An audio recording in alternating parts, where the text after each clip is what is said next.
On today's special episode of Homeworthy, we're touring 3 stunning homes and the shops that make them even more special. First, we visit a vibrant home above a design shop in the Catskills, where a designer has created an eclectic and adventurous living space, blending vintage treasures with her carefully curated collection of furniture and decor. Next, we head to Pound Ridge, New York, where a designer's home above her shop feels like something out of a storybook, filled with carefully chosen treasures that embody her philosophy of harmony and discovery. Finally, we visit Texas, where a husband and wife duo behind a design and build company have created a home filled with personalized spaces.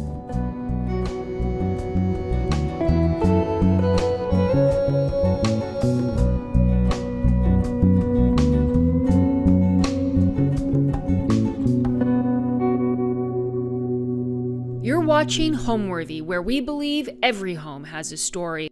Scan the QR code to subscribe to our new channel, Weddingworthy, where we celebrate amazing couples and the love stories behind their perfect day. Hi, Homeworthy. I'm Kimberly. Welcome to my home and shop in the Catskills. Come on in.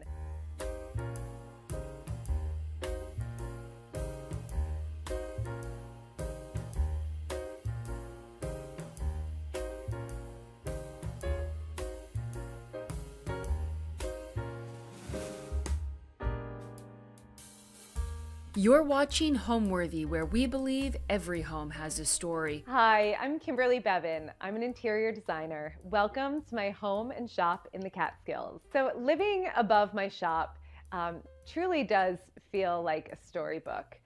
Here on the main street of Andes, it's beautiful. The architecture of all of the buildings tied together so beautifully. And whether I'm opening up the shop on a Saturday morning or stepping out on the porch for a coffee upstairs, you just feel this sense of community. We have a beautiful porch. It really just is so welcoming. People tend to gravitate toward the building because it is right in the heart of Main Street.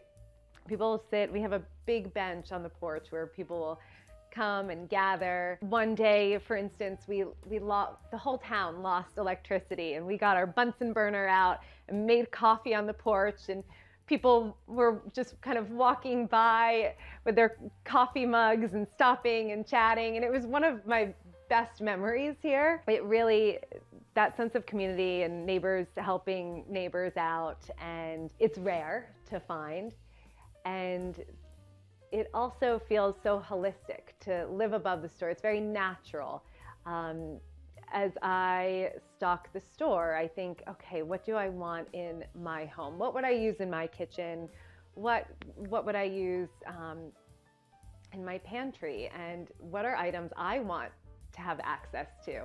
So I approach it that way, and it's this holistic feel all around. As you go upstairs, there's a door through the shop that goes up a long staircase to the main level of the apartment, which is the second floor of the building. As you come up the stairs, the kitchen is straight ahead, and the kitchen is small, cozy.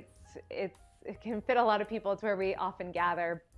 Right off of the kitchen is the dining room, and it's a very unique layout. You'll see it's almost like a studio apartment when you get up to the second level. So once you enter the dining room, the bedroom is to your right, all open, totally open plan. The living room is to your left, and it is open as well, but we do have heavy pocket doors that are original to the house. And then off to the side of the living room, we have a little annex, which we call the snug. It's a cozy library reading area, a natural extension to the living room. It also doubles as another place to sleep. So we have a twin size mattress daybed in there. And then you go upstairs to the third level, which when I bought the home, I felt was uninhabitable. The plaster walls were peeling. The floors were all different shades of painted colors and just full of furniture. So when I bought the house, I didn't even realize there was a usable third level. But now there are 3 beautifully sized windowed bedrooms that all have queen beds. So there are a total of 4 bedrooms plus the snug, which could double as a 5th. And we have a bathroom that I forgot to mention just off of the kitchen that was somewhat recently renovated by the previous owner. Rain shower, very simple, but a little luxury in the Catskills.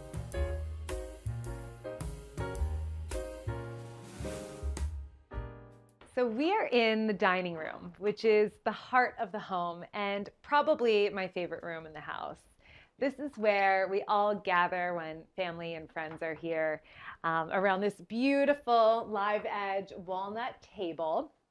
I have this built by a company called Fallen Industries. They're based in Brooklyn and they only work with fallen trees, which I loved. And I was very specific about wanting it to be one solid piece. So there's no seams and I just love the irregularity of the edges. This is actually a piece that I brought with me from my studio apartment in Brooklyn. It was very large scale, but I wanted to purchase it at the time for a future home, and it's found its final resting spot here. We have this wood stove which is on all the time. It's every season, every time of the day. It gives off the best heat. When we moved in, it was here. The tile on the floor was white and looked very new, so we actually painted it. When I moved in, I didn't have a big budget to do renovations, so I really had to get clever with how I put my stamp on the elements. One item I did splurge on was the tile. This was a safety item. So we wanted to do tile here, and I chose a Zalige tile, which is handmade. I love the irregular edges, and we took it up just halfway, and it just adds such a pop of color. I love the variation of the different greens that you see. One thing I knew for sure was I wanted the dining room to be green and reminiscent of the nature outside of the windows. In the summer, the views are so lush. We're in the trees here. So I've painted the ceiling and the walls this sort of canopy of green. And it gives it such a beautiful jewel box feel to have the walls and ceiling painted. I chose a very plush, shaggy wool rug, which is not always the first thing that you think of for a dining room, but it's actually quite forgiving for spills and pets and babies. You know, life is meant to be lived in this house. Nothing is too precious. Same with this sheepskin rug. Very forgiving, very cozy. And we have chairs hidden around other corners that we can pull up when we have a big gathering. Another item I splurged on was the window treatment. So I didn't have the budget to do the full window in my fabric of choice, which is this beautiful floral from Mind the Gap, a British company. I love this ochre background and I love the floral element. It reminded me of Andes in the spring and summer when everything blooms. So I splurged on the valances and went pre-made on the curtains, which is lovely. It actually lightens it up in here to have the white linen drapes. And what you see here is Stafford English pottery, a little collection that we're building, and an antique high chair that my daughter Lena will grow into one day. She's 5 months old, so not quite ready for the high chair yet. We installed this live edge piece here just as a little extra surface for a sideboard. I didn't want anything too heavy, so it just does the trick when you need to put a platter of food out. And one of my favorite corners of the home is this leather chair. This is a chair that we carry as part of the Breyer collection. It's a petite scale, but quite generous, surprisingly generous and very comfortable. And this view of the fire is the best. And you need a bar cart in the country, well stocked. And we have this beautiful Fermoy lampshade that was hand pleated in England on top of just an inexpensive glass lamp. Again, I love mixing that high and low. It's a budget-friendly way to to get some of the items that you love into the space. So I've done that. And elements you see here on the table are pieces I've had with me for a long time. These onyx candlesticks, old vintage pottery, little playful salt and pepper shakers, things I love to collect that just add so much personality to the table. These candlesticks are concrete by a local potter here in the Catskills. So this is a space where it can be my husband and I and Lena lying in front of the fire on her tummy time blanket, just the three of us, and it feels really intimate and cozy. But we've also done big dinners where parents, brother, spouses, friends, I mean, we've had like 14 people at this table. It really, you kind of cozy up, and the irregular edges actually kind of make for some little extra nooks to sit in. So it's really lovely. And an element I really paid attention to for these gatherings was the lighting. Nobody wants bright lighting when you're around the table, so we focus on candlelight and very dim, indirect overhead pendant, and then soft lamps throughout. And of course, the glow from the fireplace. So it's hosted everything. And when I lived here during the pandemic, a lot of the time it was me and my dog Elliot, and that was very cozy too.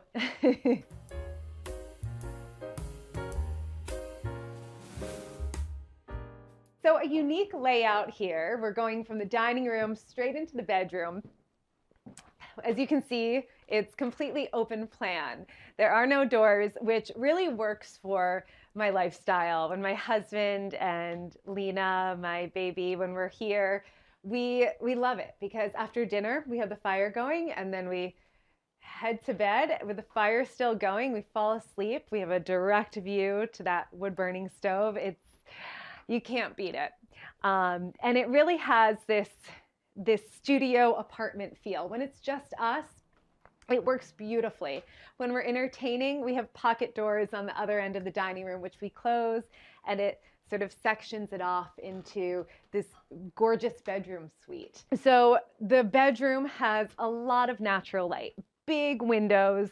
It was kind of a good problem to have in where I was thinking to put the bed. So I chose to put it in front of this smaller window, and I created a window treatment that served as almost a canopy framing the bed. I've sort of always wanted a beautiful draped canopy bed, and so you kind of get that with this window treatment. And I often forget there's a window behind there, but it does let some beautiful natural light through. And then of course the big picture window here. We have neighbors with beautiful homes also from the late 1800s. So looking out the window at all times of the year is such a joy. Right now it's very snowy. We have a little creek down here that has completely frozen over. But in the summer, we open the window and you fall asleep to the sound of the trickling creek, which is, you can't beat that, especially coming out from New York. It's very grounding and rejuvenating. And in the summer, this tree is just all green. So you look out the window and you feel like you're in a tree house. And I had to bring a little bit of the tree house inside. I love plants, and we try to keep them alive and thriving. We make it up here on weekends, but it just adds so much life to a space.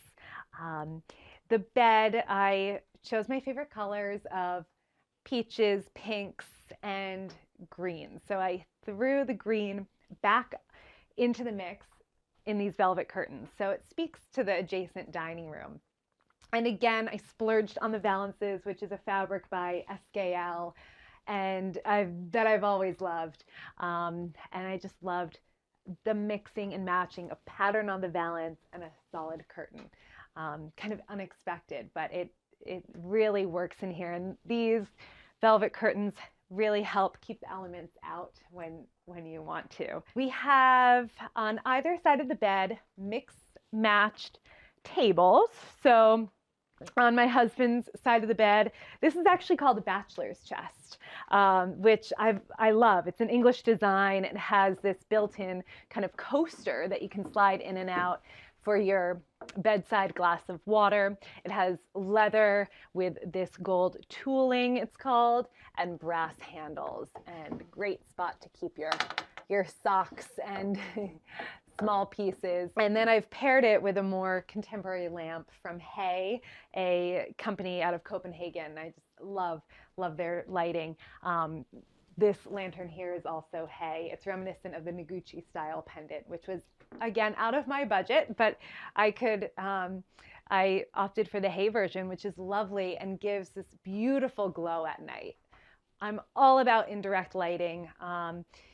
Whenever we have overhead lighting, it's very, very soft and dim. And then I added these sconces, these reading sconces, which just add a little bit of directional light if you want to read in bed.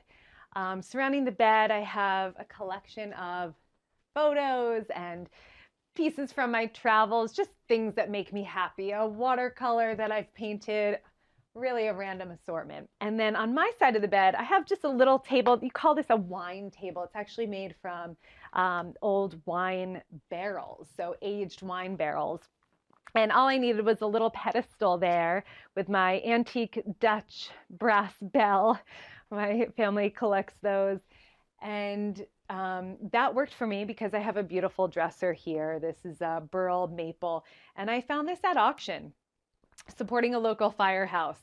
So I've had this for a long time, and it's great. So I do love mixing old and new. It feels very natural to me to do that. I love to vintage shop. I hang on to pieces. I have pieces that my parents had at their old homes. Before my brother and I were born. So I just love to pull in those family heirlooms as well as vintage finds and mix them with more contemporary and new items. I also love to customize too, which you see in the window treatments and the pillows. This is a fabric by an artist named Stevie Howell. She does these watercolors and then prints on fabric, and I just love the unexpected color palette there. So yes, that's definitely evident in the bedroom and throughout the house. It's this old and new mix, which it sort of blurs together. It's hard to tell what piece is old, what piece is new. It works. The rug is another example of that. So I opted for a green rug to pick up on some of the green elements. I went for viscose, which I will not do again. It has a very silky feel, which I love, but it does not hold up well to spills. And this is a house where I want people to walk around with their glass of wine or cup of coffee and not worry about spills. Pet friendly, children friendly.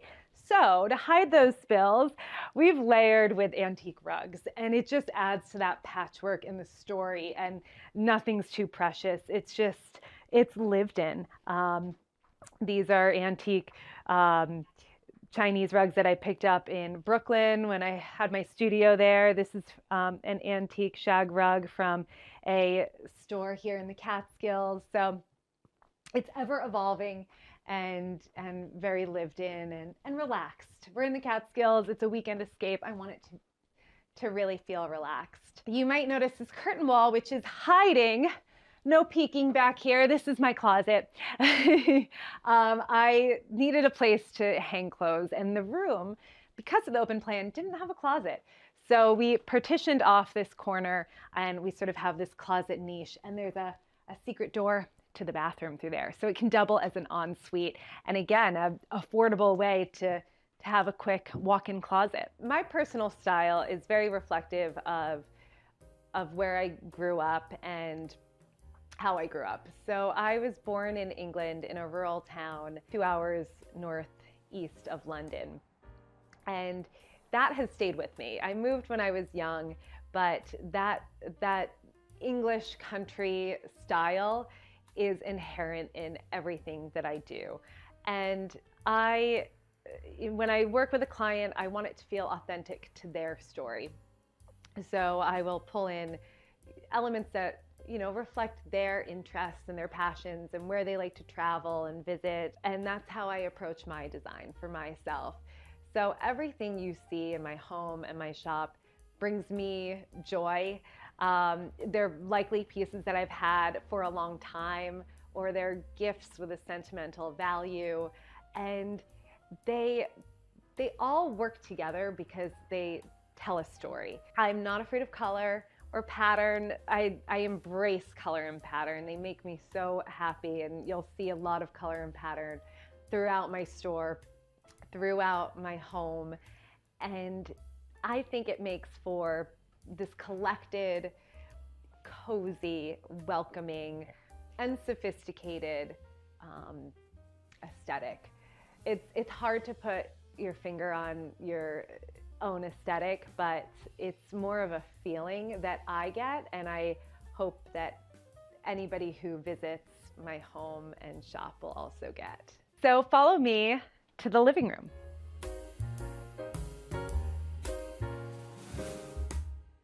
So the living room, again, is a continuous space from the dining room to the living room. It can function as one big suite, but we also have the luxury of these pocket doors. They're big, a bit clunky, but they're original and they're solid. So, a little squeaky too, but very nice to have. When we have friends here and we want to go to bed and they want to stay up, we just close those, and it honestly cancels out most of the noise. And now we are in the living room space. So you might have picked up already that my favorite colors are pink and green, which I have collected and put together here in the furniture selections. And again, a mix of old and new. This is a olive velvet sofa, a find from ABC Home, one of my favorite stores in the city. And the rug is also ABC. Usually the rugs are out of my price point, but I went to their outlet in Brooklyn, which is an amazing resource, and found this just woven kiln style rug. And I love it. It's almost a kaleidoscope pattern of all of my favorite colors. I had to have it. It really ties together the room. There's kind of a triangular motif to the rug, which is funny because I later found this ottoman. This is pink mohair, and it used to be in the changing rooms, the fitting rooms at Barney's, when Barney's was still a department store in the city, which I loved going there. So this is my little piece of Barney's, which is no longer, but it's great because you can put your feet on it, you put a tray, or drinks or food can go there. It works with our lifestyle here. It can double as extra seating. And over here we have a little chess area. I love to play chess. My husband and I are very competitive over who's the better chess player, and he got me this chess set for my birthday, and I just love it. It's pink onyx mixed with this beautiful peach stone, and it's so fun and also beautiful to look at. So we have this dedicated chess corner. And then the artwork throughout is just a collection of things that I've collected over time. This is a picture of my father's ancestors in the 1920s having a picnic, a boozy picnic, which I just love the outfits. And then this is an artist carried by a gallery right next door. We have a beautiful art gallery here on Main Street, and I just love to pick up prints after they have their artist shows. This is a piece by Zachary Lank, I believe his name is, and it looks very bucolic when you first look at it, and then you notice these beekeepers are wearing gas masks, and it's sort of a little peek into what could happen if we don't take care of the beauty around us and our planet. So a good reminder. And yeah, again, floor lighting, very limited overhead lighting here. Everything is at floor eye level and soft and muted. I'll lead you over here to the window that peeks out over Main Street. We have these small scale velvet chairs, which just fit the space perfectly. We wanted something comfy, but not overscaled. These are pillows by a local weaver that we carry at Briar. I love the colors, and it picks up on some of the motifs of the coffee table ottoman, the rug. I love to mix unexpected colors and colors that could seemingly almost clash, but when you put them together, they tell this amazing story and they almost just sing. So some of the pinks, reading with these sort of dusty burnt oranges. For me, it all works beautifully. This is an original watercolor by an artist called Birdsey, another print from the gallery down the street, and foraged branches in the corner to add a little height and life. One of my favorite pieces is this burl walnut cabinet. This is a piece that is part of my father's furniture collection, Richard Bevan Furniture. I grew up with a father in the furniture industry, so it definitely influenced my style, and he's English. He's the only one in the family that still has his English accent. And this is a bar cabinet, but we use it to store games. Board games, bananagrams. We love playing games here in the Catskills. This is a beautiful painted rocking horse gift from a client for my daughter Lena. As we go into this room, this is what we call the snug. So it's a little annex off of the living room, an extension of the living room, and it's one of the cozier rooms in the house. It actually leads off to the porch that overlooks Main Street.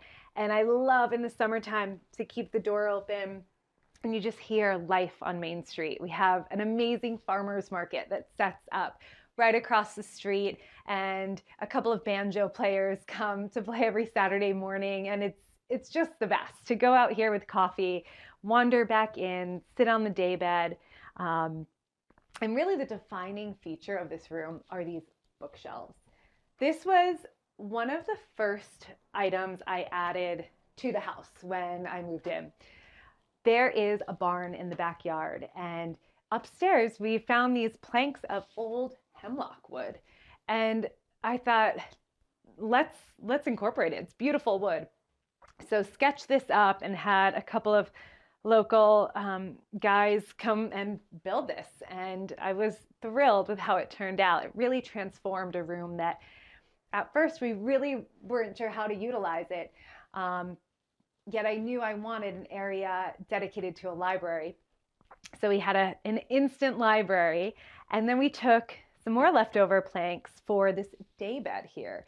So that's also reclaimed hemlock at the base, and I worked with a local upholsterer to build this mattress, which is the size of a twin mattress, foam insert, and quite comfortable. When the house is full, this can become a bedroom. But most of the time, it's us curling up, reading, putting a record on. We're slowly building out our record collection. There's a great record store, again, right here on Main Street. In the small town of Andes, you have these amazing shops. Briar is in good company with the incredible shopping here on Main Street. So we don't have to go far. And this is a little table, again, that I sketched up and had a local woodworker build, and had it painted one of my favorite shades of pink, which is called Setting Plaster by Barrow and Ball. You'll see that in a few other areas of my home. So this desk is a drop leaf desk. So it can fold up, take up no room at all. And then you pull out these little supports here and voila, you have a desk. So I did a lot of work here when I was working remote during COVID, and it was just so beautiful. I'd have the door open, you look up into the hills and you hear the birds, and it's an inspiring place to work. These days I'm trying to paint a little bit more. I have my watercolors here. I just love these bumblebees as the drawer pulls, and one of my favorite pieces. This was a gift from my father, and I just cherish it. And we pull up a chair from our games table over here when needed. So I love how each room, you can take a piece of furniture in one room and add it into another room, and it works seamlessly. I really feel like that is very successful, when you know you can pick up one piece and carry it into another room and it works. And then this light fixture here, this is a basket that we turned into a light fixture. I love the irregular edges. It has a great personality. It almost looks like a big sun hat that you'd wear out on a walk here. So it adds a very soft light. And the artwork in the room is places I love. So we have a picture by Slim Aarons, one of my favorite photographers from the 60s, in a ski community where I grew up going and where my husband and I both grew up skiing and where we got married. And then these are aerial shots of the Jersey Shore, where I grew up going every summer. So little elements of every aspect of my life have come together here to tell a story. I'll take you into the kitchen. Follow me.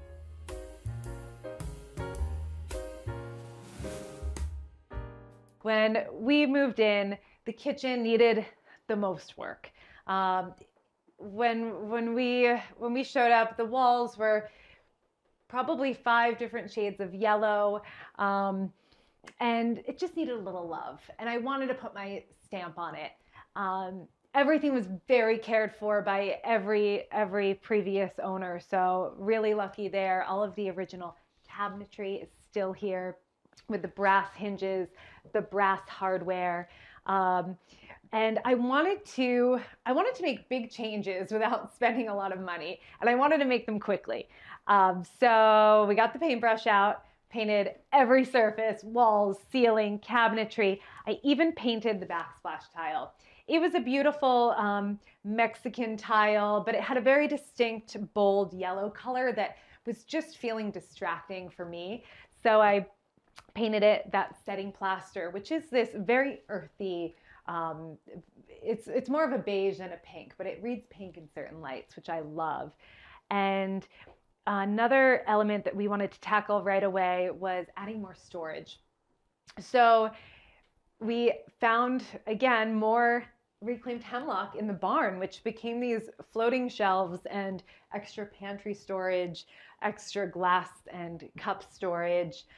This is actually a picture of the house and the building during a parade in the early 1900s. And you can see women out on the porch with their parasols and the horse and buggy coming down Main Street. And the house really looks the same. I mean, other than paint, the bones are all there. So it's really fun to have a little sneak into the past. We also found this hutch at a local vintage store, which also acts as extra storage. Very, very handy. And this fridge. So we replaced this fridge. It was a tall, white, very modern looking fridge. I wanted something retro and smaller. It's kind of European to just not have a huge fridge. And we're so lucky with all of the farms and farm stands around here. We cook what we buy, and this is plenty of storage. And it's not an eyesore as fridges can sometimes be. And this is a table that my father and I built together. Just a quick weekend project. I found this stone at a stone yard and just loved it. So we wanted to repurpose it, and we ordered a French vintage base, and here's our little bistro table where we will sit and have breakfast here, a quick meal. It's really great. I mean, for a small kitchen, it really is a gathering spot when everybody's here. We're all making coffee, baking, chopping up veggies from the farmer's market, sitting around the little bistro table. And it really works. I mean, this is the original stove. It's fine. It does the trick. We didn't have an exhaust fan, so we got one of these air hoods, which is very handy. If you don't have a hood, it really can help with the ventilation. Found another reclaimed marble top to make this workspace really functional. And we were lucky we had the double farmhouse sink. And I just updated the hardware. It had been replaced and it was chrome and it felt very shiny and new. I wanted something that felt more in keeping with the other elements that were original. But yes, these latches and the hinges, I just love the authenticity of what was here. So you also have a beautiful view of the creek out the window. So we love our little kitchen. It was kind of a quick fix that we thought, oh, we'll renovate it later, but we kind of fell in love with what we did with these quick fixes, and I think it's going to remain for a long time.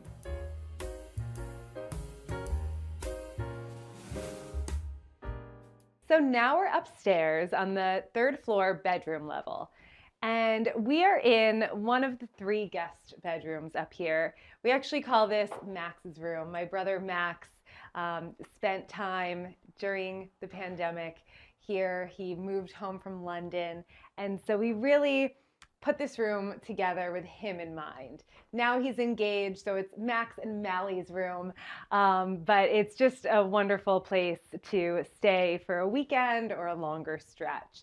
We have a queen size bed here with beautiful pillows from Breyer that they're nice, generous size. We often put them on the floor as another place to sit.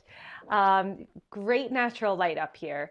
This is a beautiful space to work, and where my brother often would work when he was here. You have the best view of the rooftops and the chimneys. Right now they're snow covered, and then the mountains in the background. It's one of the most inspiring places to sit, in my opinion, in the home. He's an avid reader, so lots of books, and he has always loved the Ames style chair. We happened to come across one in a local gallery here on Main Street again, and we saw it, we had to have it. So kind of an iconic design piece that works seamlessly here. But the bedrooms, I was surprised when we got in here and started painting and working in the space at how generously sized they were. Something I wanted to focus on too was capturing the beautiful natural light. So the wall color I chose, I carried it onto the ceiling. It's a very warm white. So for me, I'm sort of opposed to whites and really cool tones in a setting like this. It just feels right to have a sunny, warm color. So I chose this color from Benjamin Moore. It's called Natural Wicker, and I felt that it added that sort of creamy, sunny tone that I really wanted to create, and it's very uplifting. The walls are all plaster, and as we were renovating, we were peeling back layers and layers. We even found old wallpaper, which was all very cool, but there's an unevenness to the texture of the ceiling and the walls, which we really embraced. I mean, there's a lot of natural movement, a lot of, cracks in the floorboards, and we just embrace that. In an old home, it's part of the nature. So we didn't try to hide any of that. We just leaned into it. And when we moved in, each of the rooms, you'll see there are 3 guest rooms that all kind of open up into each other, which is unique. It makes for a great sleepover slumber party. They were all different colors. So we unified the space through painting all of the wooden floors the same color. And it really made it for kind of an attic level space, light, airy, buoyant, and gave the illusion of more height. So I will lead you into the adjoining guest bedroom. So pretty unique that these doors open up into each other. Another queen size bed here. The feel in here is a bit like you're camping. We have an old Pendleton blanket that was actually my mother's from the 70s. So the original Pendleton design. And then pillows from Breyer. I love a good ruffle pillow, so you see that there. Little terracotta lamps with the rattan shades. And I recently found this watercolor that you see over here at a vintage store. It dates back to a similar era to our house here in Andes, and it's rooftops. And it really looks like our view out the window here. Similar roof lines. I think it's Holland. I see some windmills in the background, but I just love this. And then over here, kind of a gallery wall of all of the national parks, which we hope to visit them all one day.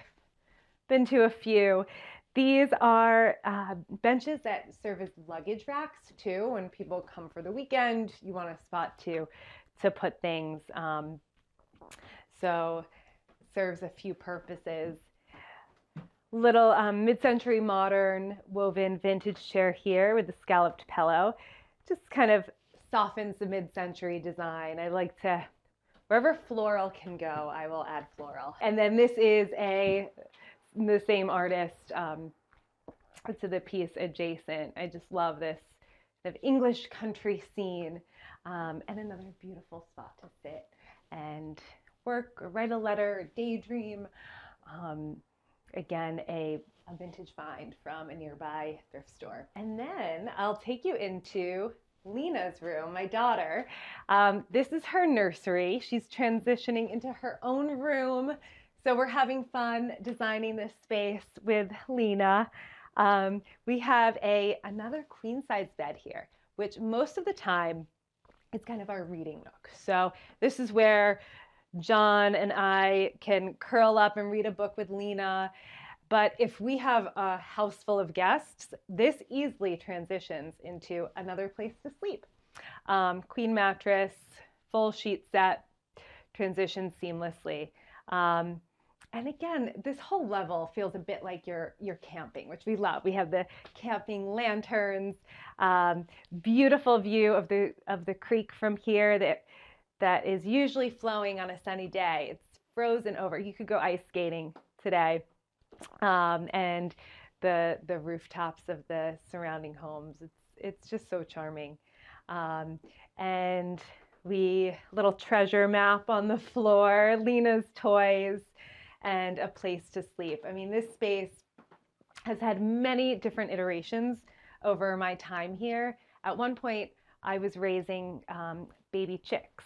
So before the chickens were old enough to go outside, this was their room. And so at one point it was my office, another point a yoga studio. It's kind of evolved as our lives have evolved. And now it's Lena's nursery and a wonderful play space. So I hope it will be inspiring to her and anybody that comes to visit. So Lena has a little collection of toys, these figures that we sell at Breyer that we love, these little wooden animals that you can see most of these in the surrounding habitat. This is a Noguchi lantern that I've had for years, and it's just provides such a soft, inviting lighting. Her growing collection of books, and this beautiful little swan from one of Lena's friends. I love the Montessori style of toys, so we have a few of those that you see here. And this is a Mabel Rollins Harris poster that just it reminds me of Lena in a few years playing in the foothills of Andes. Just very sweet and bucolic. This behind us here is a vintage tapestry that a friend of mine found in Brooklyn and gave to Lena as a gift. It's so sweet and so unique. The little baby cowgirls and cowboys. It felt very appropriate here. And the use of color in this room is kind of unexpected again. I love kind of the primary colors for a nursery, but in a sophisticated way, a little muted in the undertones. So we have reds, greens, yellows, a little pop of blue here and there, and it feels timeless. I think this is a space that Lena can enjoy for years and not grow out of too quickly. So it's a very unique setup where all of the rooms open into each other, and it can work as this huge bedroom suite. But each room also has a designated door off of the hallway. So if you're not having one big slumber party, you can close all of the individual doors and enter off of the hall, which is great to have the option. Probably the most intriguing part of the building is its history in Andes. So the building it's played many roles for the town. It used to be a general store, and later an apothecary. And all of the original apothecary shelves remain today. There are little drawers with brass nameplates, and you just don't find cabinetry and details like that today. But through my eyes, there was a lot that I wanted to do cosmetically. So I really had to look at it with a critical eye and use my envisioning to see what it could be and how I could bring my touch to the space. I have so much fun sourcing items for my shop, which is named Briar. And it's a way for me to bring items from my travels, from projects that I've worked on, and items that I've sourced for my clients into the store and show it to a new audience. I'm very conscious of fair trade. I try to source local whenever possible. Everything is small batch production. Nothing is mass produced. I know the maker of each piece. In many cases, they are women artisans, and we try to be sustainable with all of our sourcing and business practices. So those are really the common threads that tie everything together in the store. But other than that, they're beautiful pieces that I love and feel would be beautiful in anyone's home as well as my own. So I'm excited to show you around.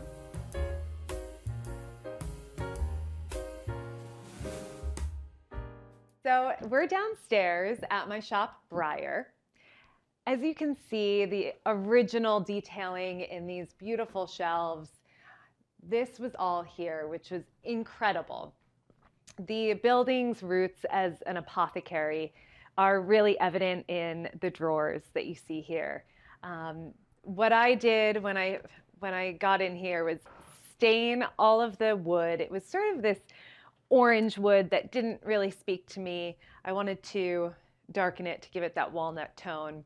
But all of the brass hardware is intact. I even saved the handwritten glass labels that detailed all of the medicine that they sold back in the 1890s. So I feel very fortunate to have these to display our beautiful finds. We love sourcing through our travels. We like making local connections with artisans, and I would love to point out some of my favorite pieces. These are hand-marbled, leather-bound notebooks. My husband and I were on our honeymoon in Tuscany and came across these in a small town. Had to have them for Briar. This line, Hudson Made, all made here locally in Andes and the surrounding area. The maker forages for the ingredients, which is amazing, and they all smell beautiful. Some of the furniture here is a collaboration with my father. He owns a furniture store, and I think I was inspired by him to get into the trade. And this is one of our original designs. It's a vanity, and I designed it exactly what I would want. I've always dreamed of having this gorgeous vanity in my bedroom. It feels very old Hollywood with the timbre doors and this rich walnut stain. We try to work with small batch production across the board. These are botanical dyed silks, beautiful line of pillows, bandanas, eye masks. And I love to incorporate a little bit of wellness in everything that we do at Briar. So it's items for the home, but also for self-care, which you'll see in some of the collections here. I have a lot of fun sourcing pillows for Briar. I'm constantly swapping them out seasonally, mixing and matching patterns and unexpected colors. These are beautiful cushions that are made in England by a company called Vermois. These are block printed in India using all vegetable dyes. We work with a local weaver to make these beautiful blankets, and we're getting more and more into the fiber shed movement, which is very sustainable and starting to pick up in the Catskills. So that's very evident in a lot of our textiles. We even have a collection of clothing that feels very, very appropriate for the Catskills lifestyle. Lots of linen, color. I just love these patchwork blouses. That's what I would wear on a summer day. And of course, the block printed sundresses that speak back to the pillows. So everything tells a story, and as unique as each item is, we try to maintain a similar ethos. So small batch, local. If it's imported via fair trade, and everything. There's nothing that's mass produced, and we incorporate wellness, sustainability in everything you see here. So I want to point out these portraits behind me. These were the original owners of the building. They actually built the building, and they ran the general store. So this is a Mr. Norton. We don't know much about them, but we feel their presence in the store, and we keep them here because they watch over everything for us, and they will remain with the building forever. This is a beautiful countertop that I'm so thrilled was here when we found the building. It was sort of covered with beautiful items from the previous shop owner, so I was surprised to uncover it. This strip detailing of the contrast wood is very reminiscent of what you see from buildings of that era in the late 1800s. So that needed sanding and staining. Pretty much everything in here has either been stained or painted to give it a fresh life. You know, it's really great quality cabinetry, but it needed a little freshening up. And I even painted the fireplace that you see behind you, which we love on a cold day like today. It could be -10 degrees like it is today, and it feels warm and cozy in here with this fireplace. But this was sort of a brilliant shade of blue, and it felt a bit jarring for the space. So we opted for a matte black, which helped it to sit back yet be a real pinnacle focal point of the room. It gives it a little bit more of a Swedish feel that I personally love. So these are beautiful hand-loomed textiles. Each one is hand done by a woman here in the Catskills, and I just love them. I use these for everything. I have a 5-month-old, and I'll throw one of these over my shoulder as a burp cloth. It's the chicest burp cloth you can find. She also does beautiful pillowcases, which we have here. We have hand-painted ceramics on the shelves, hand-pleated lampshades, gesso-finished pottery, and the sustainably loomed blankets, as I had mentioned. We also have further afar items. So we have Belzy glasses from Morocco, which are amazing for water or tea. They're great for insulating the heat. One item I wanted to talk about is this chair, for instance. So this was a French country chair when I found it. I love to find vintage pieces and give them a fresh life. So this was a very French country neutral chair with kind of a driftwood finish, and I wanted to make it feel more appropriate for the Catskills. So stained the wood, reupholstered, and gave it a beautiful brass nail head detail. So that's just an example of how I like to curate the shop and find pieces and give them a new life. It's quite sustainable to design that way as well. So you'll see that throughout. This beautiful round cherry table is handmade in England through my father's workshop. So very happy to highlight a few of his pieces in here as well. It's really a family collaboration. In many ways, the apothecary, when it was an apothecary back in the 1890s, there was a resident doctor, and the doctor had an office here in the back. So my mother, who's a chiropractor, has set up her chiropractic treatment room back there. So it is once again a doctor's office. So we're sort of bringing it back, bringing the building back to its roots in a way. And it's been really fun to collaborate with my parents and family on this project that's so meaningful to me. We also have toys. As a new mother, I am always looking for safe, small batch, cute toys, toys that not only are fun to play with, but also look nice on a shelf.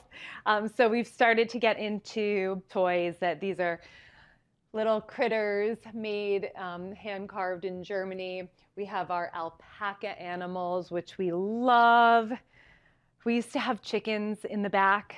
They were a lot of work, but now we have alpaca chickens and they're adorable. We've highlighted some of what we do in Bevan Interiors, my design firm here. So the window treatments at the front of the store are an example of our workroom and what we can provide in a client's home too. And of course, I have to point out Elliot, my Beagle Bulldog mix. He's very handsome there. This is taken by a very talented friend of mine, Van Sarkey. He does pet portraits. And the shop would not be complete without his presence. He's usually here, Elliot. He's usually in the shop window barking at everybody. But today we have our sheep in the window. These are sheared sheep, hand carved. They have beautiful glass eyes here, and they also like to graze here and look out over Main Street. They can double as a stool. We move them around. You'll notice them in little corners of the house and the store peeking out. They're very playful.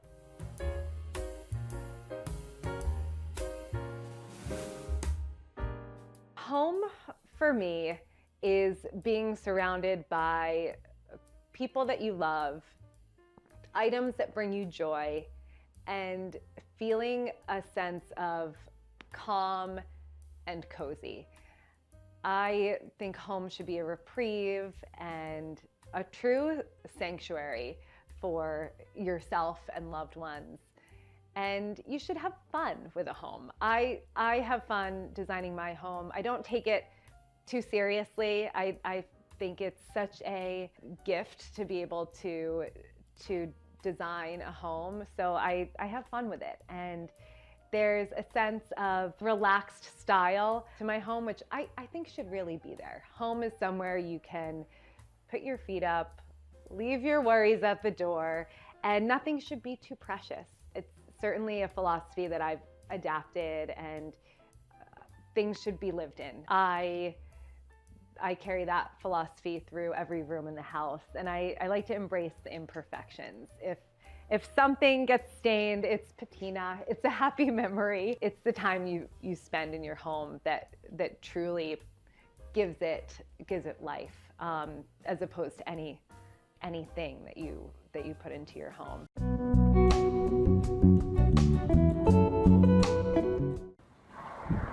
Hi Homeworthy, it's Jenny Wolf. Welcome to my home and shop, The Huntress, New York. Welcome in.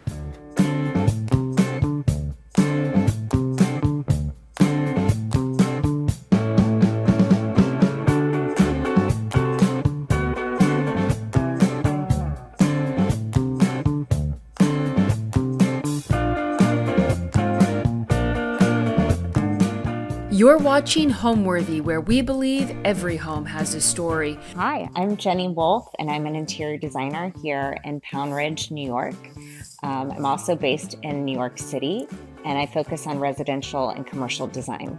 So I always wanted my own retail store. I was looking for a space to have it, or actually a town.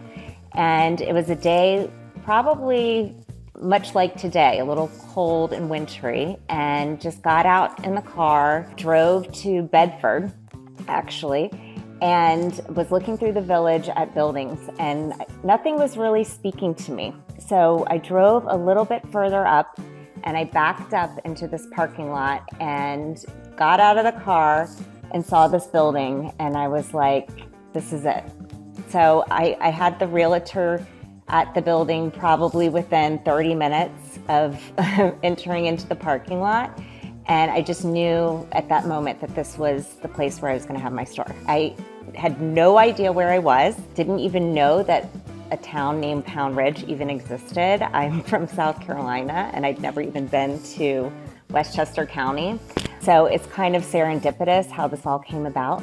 And I actually purchased the building in 2017 and embarked on a 2-year restoration renovation project here and opened the store in 2018.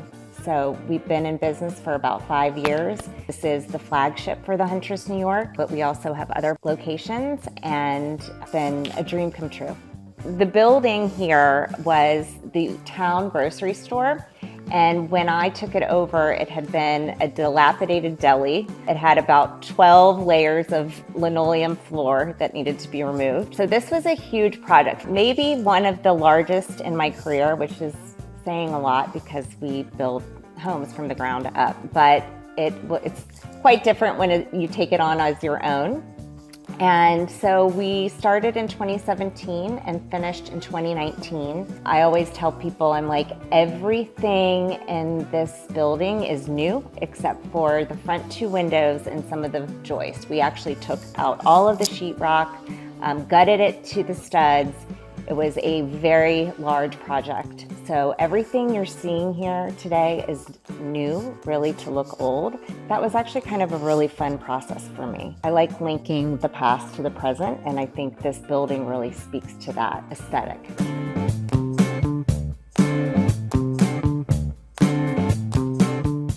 We're entering the private apartment of the Huntress, and this is a very beautiful space. When I took over the building, it was not so beautiful.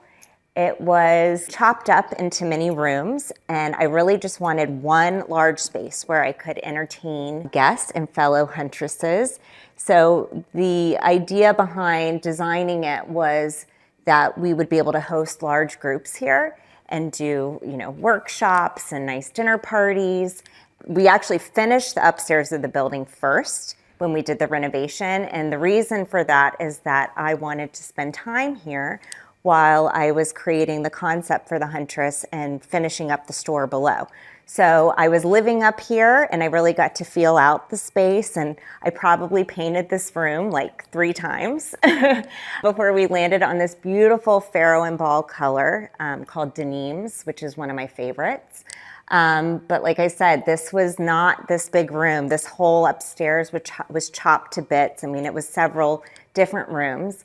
And we took the ceiling out to expose the joists, and that really just gave it the volume that it needed. But there were tricky angles in this building. I mean, this building is, over 100 years old. So if you can imagine, I had a lot of challenges to work with, and I think we spent probably 3 hours just trying to figure out how to transition these walls as we built up the ceiling from what it was before. So here is where we have some of our dinner parties.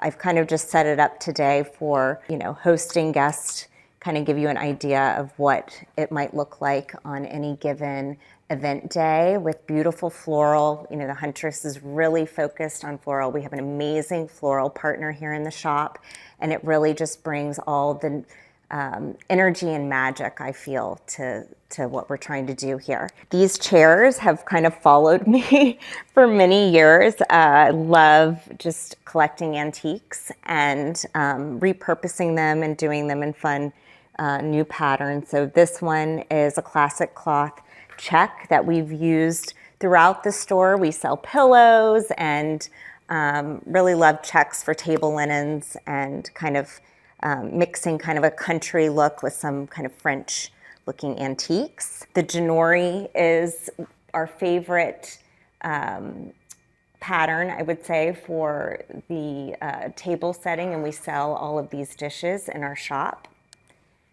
And just a little throwback to New England, we love a Windsor chair, and these are also one of our most coveted items here at the Huntress. Here is this gorgeous fireplace, which just creates a little bit of a mood. It's not real. I do this often because I like to kind of create a center point in a room. And so this one actually was a leftover from an old show house that we did in Southport, Connecticut that we repurposed. But it's kind of fun because you can create something like this and then move it from space to space throughout. I think it's actually been in a Manhattan apartment at one point in time, and just kind of gives a little bit of a focal point to the room and creates a little bit of cozy. The piece de resistance that has not always been in this space, it's actually just entered, is this old vintage sofa that is in this quilted floral print. We like to say at the Huntress, perfectly imperfect. So you can see it's a little tattered and torn. It actually belonged to my great-grandparents and lived in their apartment at the St. Regis, and then moved to South Carolina for, I don't know, 50 years, and now has ended back up in New York. So I love the storytelling aspect behind it. And I just like the fact that it brings in this kind of old world feel, along with my trusted portraits that have also kind of had many different lives. I had done a room for the Brunswick showroom in New York City, and had found these this couple's portraits at the Doyle auction house, and had brought them in for that display, and I fell in love with them. And at the end of that installation, I was like, I'm taking these home. They belong to me. So that's how they landed here. I love, oil paintings, and I think that they really bring this kind of sense of nostalgia, which I'm always looking for. And of course, we have our stag head here, which is kind of the Huntress ambassador. Beautiful chairs here in this Ralph Lauren plaid. These were actually in an apartment that I had in Brooklyn, and ended up reupholstering them, and they're just really nice and cozy, and I think add a nice warm element to the room.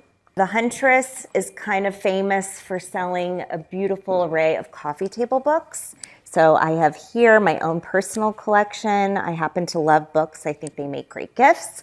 I also think that, they're just such a wide source of inspiration. And, when I come here, when I'm trying to get away from the city and relax, I like to just kind of hole up in my cozy nest here and thumb through the pages of some of these books and,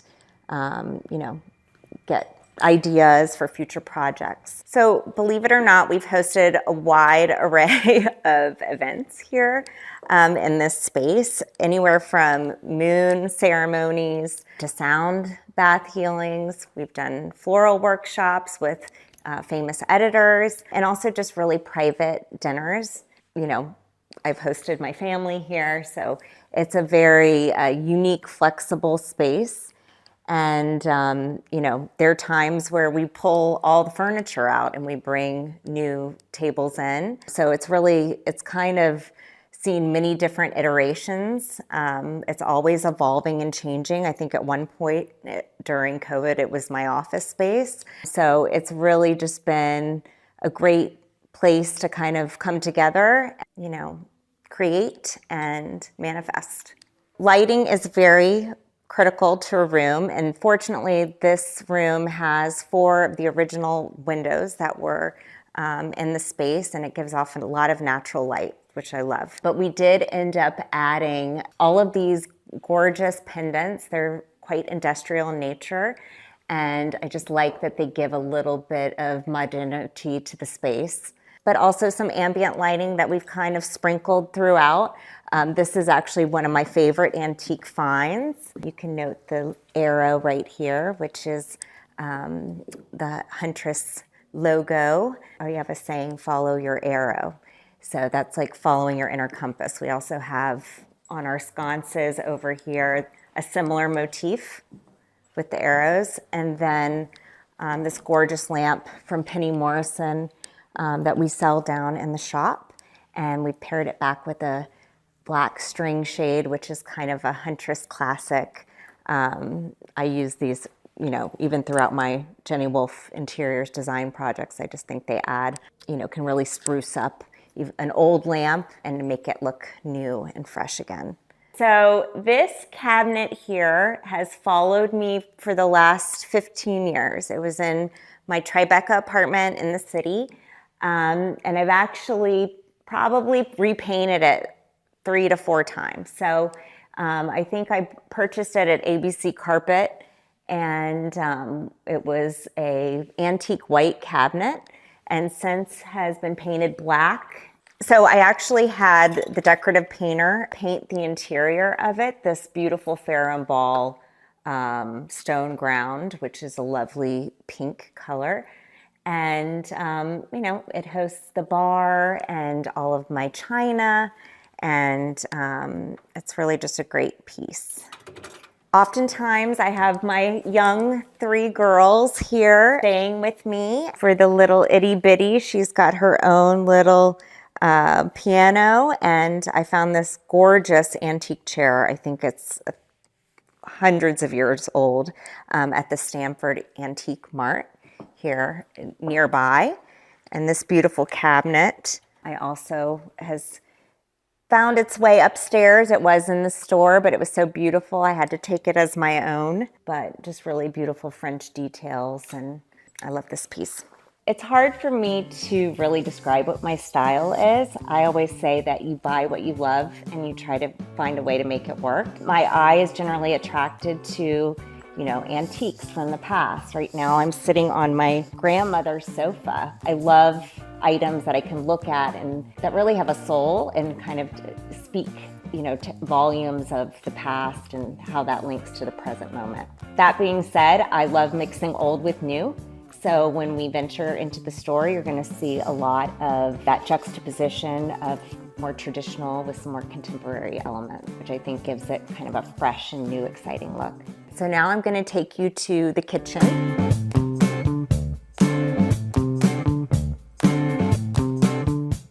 It's a small little kitchen here, but it's got a lot of power. I'm not much of a cook, but I knew I wanted 2 things in this kitchen. I wanted this beautiful House of Hackney floral wallpaper, and I wanted a checkerboard painted floor.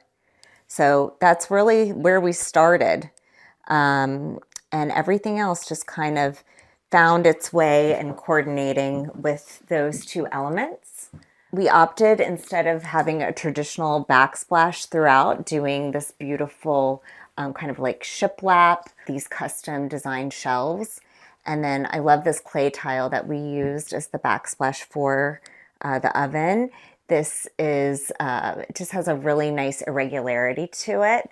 And what we decided to do was not to grout it, which I think is an interesting choice, but it gives it this really nice hand quality and old world feel. The cabinetry is painted in Farrow and Ball pigeon.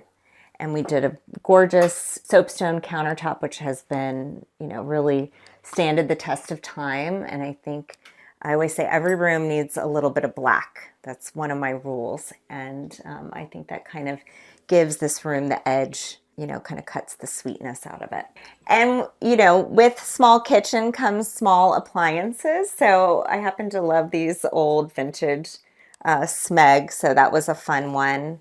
The Bertazzoni stove in black, because I do love a little bit of black in every space. Paired with this vintage light from Robert Ogden, who's also one of our vendors that we carry in the store. Really bespoke, and it's got this beautiful faceted milk glass, which I love. The place that we're sitting in right now is actually, this room was not here when I first inherited the building, and it's kind of evolved over time, but we basically took the ceiling out and made it a double height room. And it's quite large, and what's great about it is we host a number of parties and workshops, and it's a really flexible space. Sometimes we design it like a living room. Sometimes it's a long dining table where we're, hosting groups of women, you know, making beautiful bouquets. So it's just been a really great space that's flexible, warm and inviting. And I think, you know, the color of it is just quite magnificent. It's a soothing space and just, you know, a really beautiful surprise as you walk up the stairs from the store.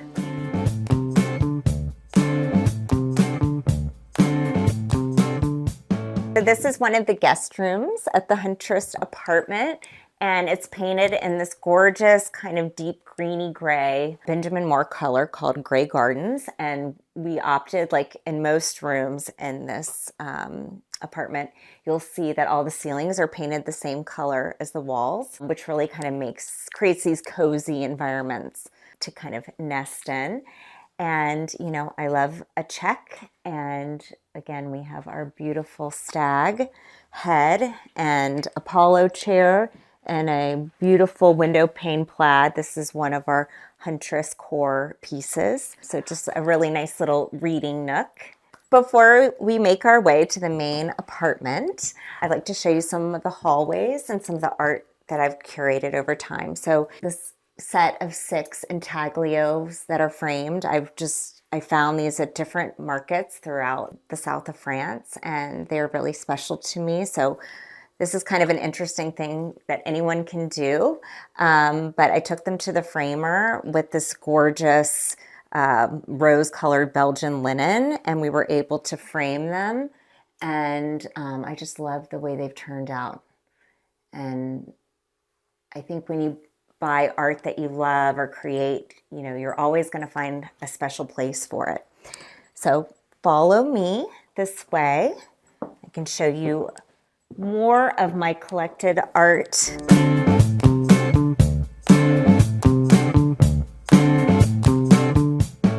The private apartment, or the house of Huntress, house of the Huntress. So this is my living quarters.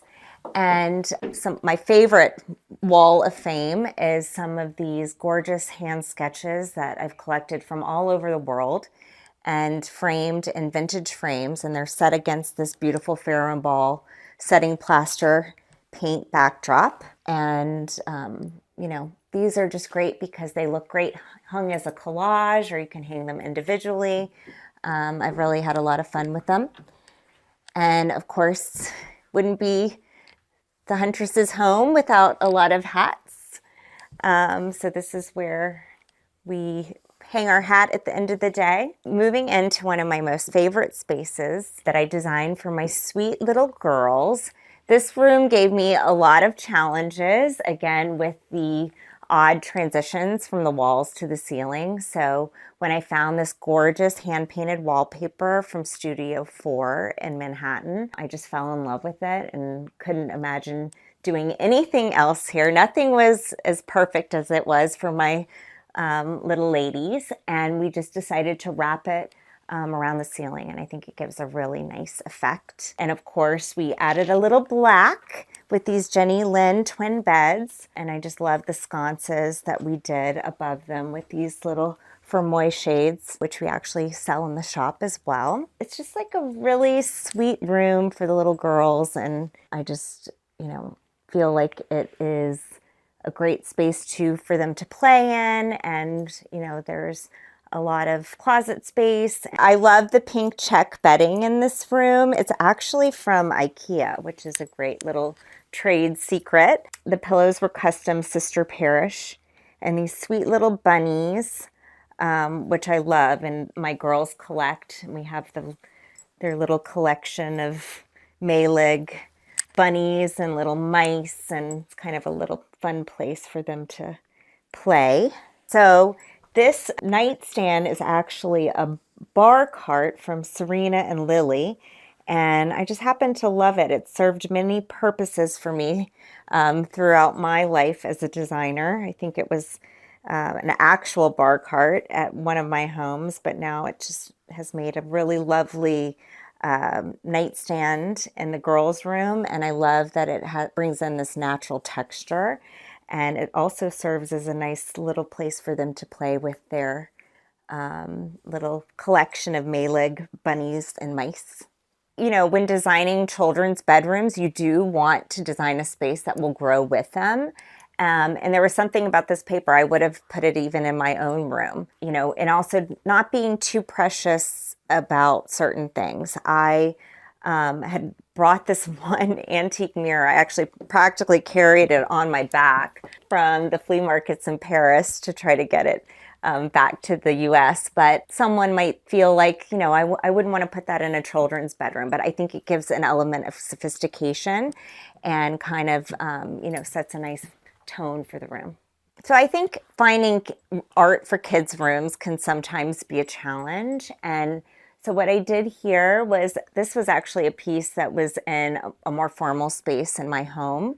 But I love the playfulness, and the color palette really worked with the paper. This is my daughter's birth announcement, which I had framed in a gilded old antique frame. And I thought, how beautiful would that be to just make a collage wall and kind of not be too serious about it. Obviously with this fun little unicorn head that kind of gives it a playfulness.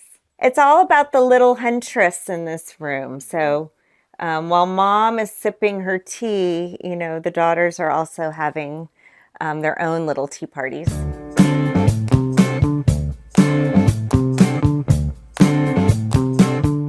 So moving on to my bedroom, which did not start off this way, I can tell you that. Another one of the rooms where we decided to take the ceiling out, which I think was the wisest choice. It really kind of opened up what otherwise would have been, you know, a very small, not so open space. The room is painted this beautiful pigeon color by Farrow & Ball. It's one of my favorite colors. And again, we decided to transition up to the ceiling just to create this kind of really enveloping space. And this is where I come to, you know, relax and feel my most creative self. I'm surrounding myself also with some of my most prized possessions and things I've collected over time. You know, some of the artwork that really speaks to me are these gorgeous Mark Shaw photographs that have framed, and of course these selenite logs, which I bought in an antique market in Atlanta. That was a fun thing to transport back to New York City. So while this room is primarily neutral, I love throwing in just like a little bit of animal print to set it off. This gorgeous Gustavian settee I found at Brimfield in Massachusetts, which is a very cool antique show. And I've had it for many years and just love this little pop of Scalamandre cheetah on it. Gives it some new life. These gorgeous sconces I found in a store in Paris, and I just tied this little black grosgrain bow on them, and I think that just adds a nice little touch, unexpected touch.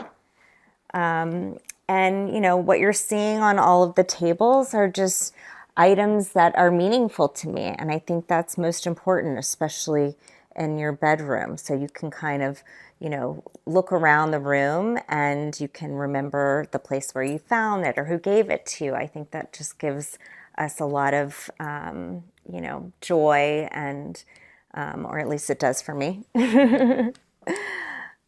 So I love this bed. It's a French antique and wrought iron.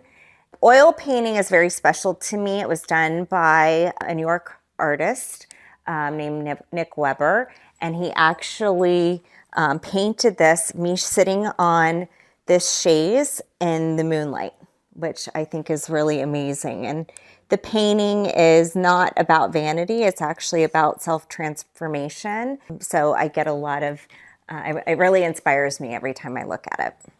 I chose to put my desk as my bedside table, which I think is kind of an interesting thing. I mean, when I'm sitting in bed, I'm oftentimes working, and it's nice to have kind of everything that I need at my fingertips. So I've got my journal, some of my favorite books, and my stationery, and of course, a little bit of incense, which at the Huntress, we're always clearing the energy of spaces, and it adds a nice, scent to the room. Love the idea of bringing in family heirlooms and giving them new life in your home. So this is a secretary that belonged to one of my great grandmothers, and it lived in my house in New Orleans growing up, and it actually was red. And I remember when I was a kid always going into that room and playing with it and making it like my little desk, and somehow got it up here to New York and gave it new life by giving it a fresh coat of black paint. And I had it also gilded, painted by my decorative painter.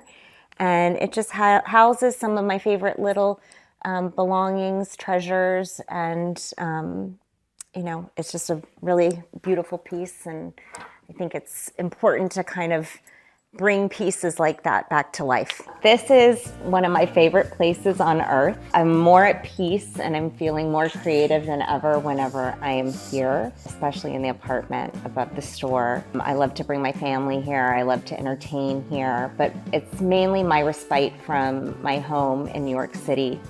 So when the hustle and bustle gets a little bit too overwhelming, I like to escape here and kind of, take that time with myself and my family, and just enjoy the peace and quiet and all the natural beauty that Pound Ridge has to offer.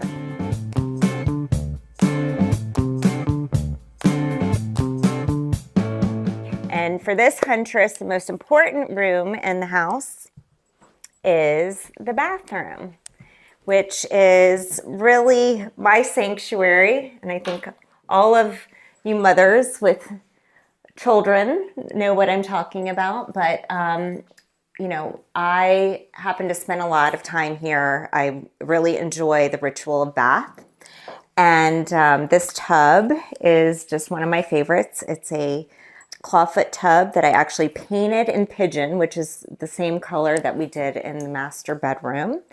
The floor was kind of a really happy happenstance. I was searching in, it might have been Pinterest, and I saw this gorgeous bar floor in Paris, and it had this cool star pattern. And I just happened to Google it, and I found it, and it was something I think that was on Wayfair. And it was really funny because when the contractor got it all here, he was like, "Ma'am, this looks like it's damaged. It's like got rough edges and it's all stained." And I was like, "No, it's supposed to look like that." So I love it because it looks a little bit worn, but it is new. It's a cement floor, and it's really the springboard for this bathroom. So this was not here before when I started this project. We put this bathroom in and paneled all of the walls and ceiling in shiplap, painted it this dark Benjamin Moore wrought iron. And it's very moody and soothing. The perfect place to do the Huntress bath ritual, which is a combination of salts and oil. Really a great place to kind of reconnect with yourself. And of course, we light the Huntress candle and set our intention as part of the ritual. And this is really more about how we utilize our space and, really connecting with ourselves in our external environment. Sometimes I stay in the tub for hours because it is so, nice and cozy in here with these dark walls. And I love the way how it wraps on the ceiling. And yeah, it's just a really calming, soothing bathroom. And, I think that it's a place where we can really come into ourselves and enjoy the ritual of bath, and which is a practice that's near and dear to me. I take 2 baths a day. It's a way for me to center myself. I think creating beautiful bathrooms is really important.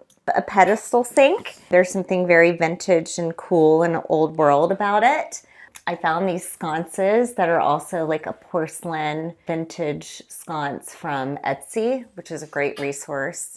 They've got like a little bit of an Art Deco vibe, and I really just like the mix of things. So this again is, I think, Serena and Lily, and I love how the natural bamboo texture kind of just adds a lightness and some contrast and brings in a natural texture into the space. So the Huntress is really my passion project. It's a lifestyle brand that I created. It kind of developed over time. So I always say that as we were renovating this building, it was a personal transformation while the building was also undergoing a transformation. And this was my creative space where I really came and kind of got into myself and was able to explore my own creativity outside of my interior design projects, which obviously are for clients. This was something that was a little bit more personal. So again, I was just starting to hunt. The Huntress is a really fun name because it's kind of a play on words. So, you know, we're out hunting beautiful things, antiques. It's also had the archetype of Artemis in Greek mythology. She was the divine huntress. And basically she hunted by standing in her power, by connecting to herself. And when she started to chase things, that's when she lost all of her power. So it's kind of this, I guess, metaphor for when we connect with ourselves, that we can attract and manifest beauty in our lives. And that's really the core, I guess, ethos or undercurrent for the brand. And we've kind of exploited that on so many different levels. So in order to create our dream reality or manifest beauty in our lives, it's about connecting to oneself. And so we do that through a number of different rituals in the home and the way that we treat ourselves. So some of the themes or topics that we focus on here at the Huntress are, you know, tablescaping and bringing beautiful floral into the home. When we're antiquing, you know, really using our inner compass to draw things into our spaces that really speak to our soul. So, you know, I love looking around in a room and being able to kind of feel what's happening in the space. Another thing that we always like to say here is home is a feeling. It's not just about creating beautiful rooms for, you know, beautiful pages in a magazine. It's about creating spaces that we want to be in and, you know, raise our families in and enjoy. And so that's really, I would say, the core of the brand. And it doesn't stop at home furnishings. You know, we believe in what you put on, you know, so we sell clothes and hats and things that make us feel empowered. How that kind of makes us relate to our exterior world is a very interesting concept to explore and one we continue to focus in on here at the store. So now you've seen my living space, and now I'm going to take you down to the shop.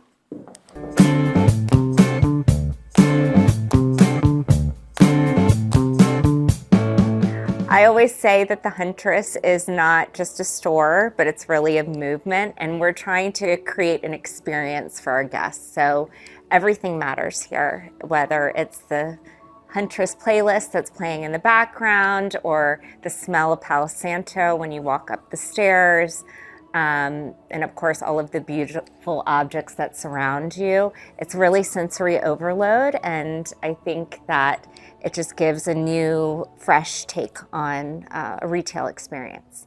So one of the interesting things about the renovation of this space is this staircase actually didn't exist. The stairs originally were on the sides of the windows, and because we wanted to have beautiful curated window displays, we actually relocated the staircase to the center so you could walk through, and created these little vignettes so that we could have little shadow boxes of window displays for everybody that drives by.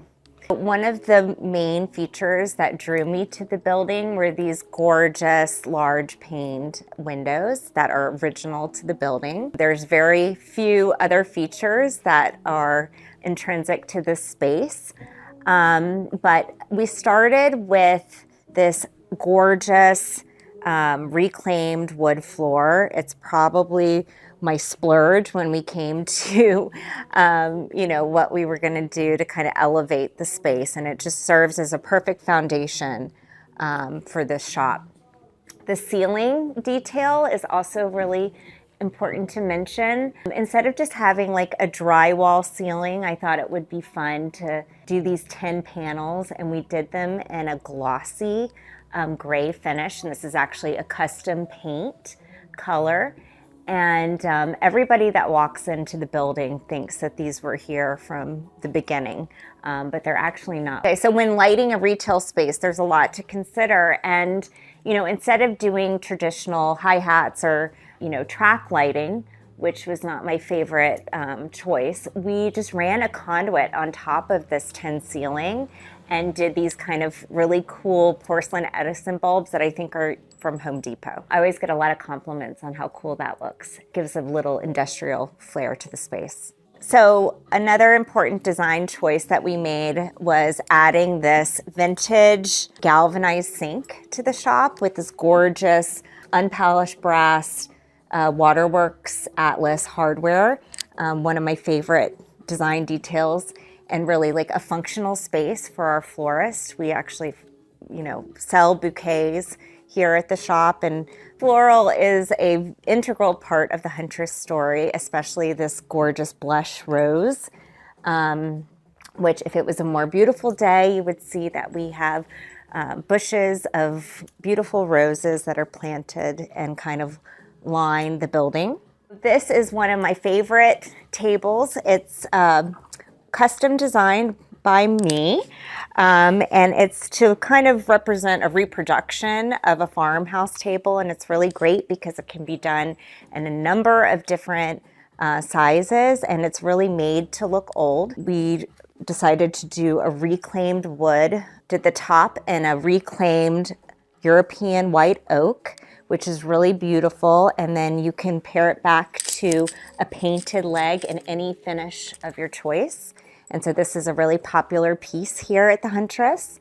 And I love this table because I always have it pretty much in the front of the shop, highlighting whatever display that we want to kind of focus on.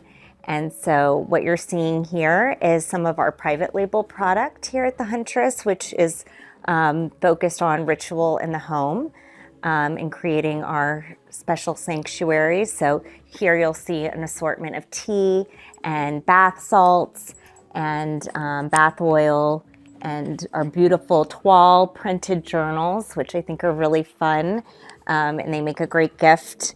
They're actually, it's our Huntress toile, and it has the Huntress herself in the building depicted in this motif, which is very cool. And we love to journal here at the Huntress. And so this is just a really beautiful way to display some of our favorite things. So one of the most important things that we do here at the Huntress is offer a collection of custom upholstery and any fabric that you select from our fabric wall, which I'll be showing you shortly in the back.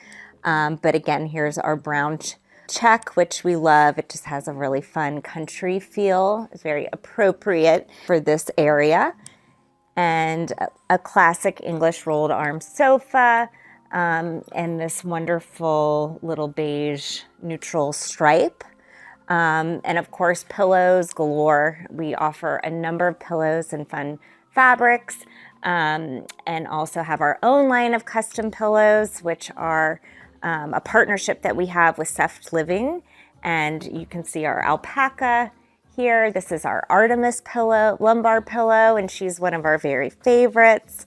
But we're always, you know, trying to freshen up the space with new offerings of textiles, and you'll see those, you know, either outfitted in a sofa or maybe even a table linen. So it's really exciting to kind of play with those different designs. Candle lighting is essential to the Huntress spirit. We believe in lighting candles and bringing light into the home. We have our own line of candles, but we also love to pay homage to Sir Trudon, who is the oldest candle manufacturer in the world. And so we offer a beautiful assortment of their candles here. Okay, so the Huntress offers a variety of lifestyle elements, including clothing. So this is the Huntress Closet, which is just an assortment of some of our favorite vintage pieces and a little bit of lingerie, hats, beautiful dresses. We're always kind of on the hunt for beautiful things, so whatever sparks our attention may end up here in the shop, and it's pretty popular. So this is a little homage to Huntress Closet. I also had mentioned that we make our own tea, so we have both our Huntsman and Huntress tea. You know, ritual in the home is very important to the Huntress, so the practice of sitting down and enjoying a warm cup of tea in one of these beautiful Janori teacups and saucer just creates a really beautiful experience that I think our clientele enjoys.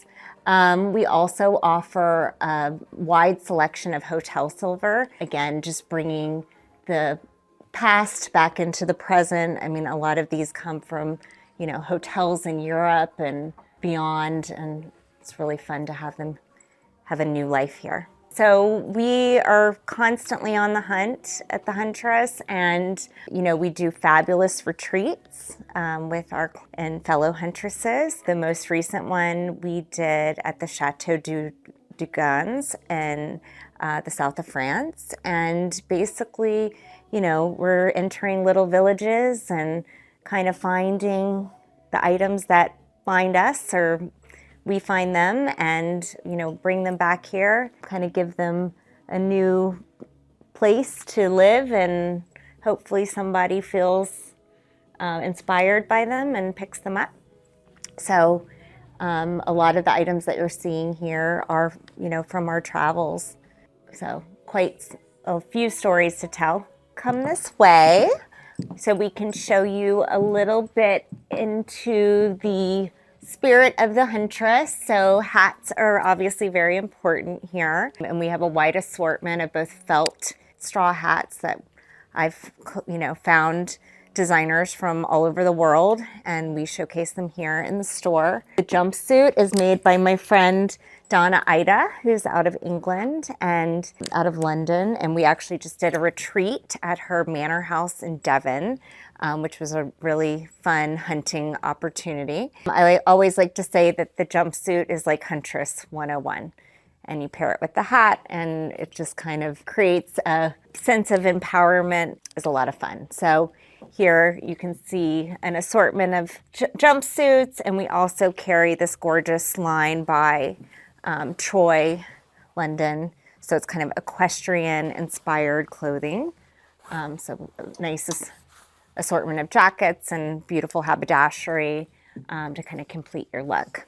So we also have a wide variety of vintage rugs here at the Huntress. So this is a beautiful Moroccan style, and if you look throughout the shop, we have a number of these on display.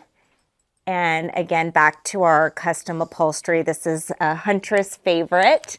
It's our French mattress Brigitte sofa. It just has this beautiful, you know, detail, and it's one of our best sellers, and you know, obviously can be done with any of the fabrics that are on our fabric wall. So when you come to the Huntress to do like a design consultation, you know, we set you up with a designer, and oftentimes we'll do a visit to your home, and we have a number of resources beyond what you see in the shop to kind of outfit your space. You know, here is some of the fabrics that we showcase on a number of our pieces, and it's just a really great creative space to work in.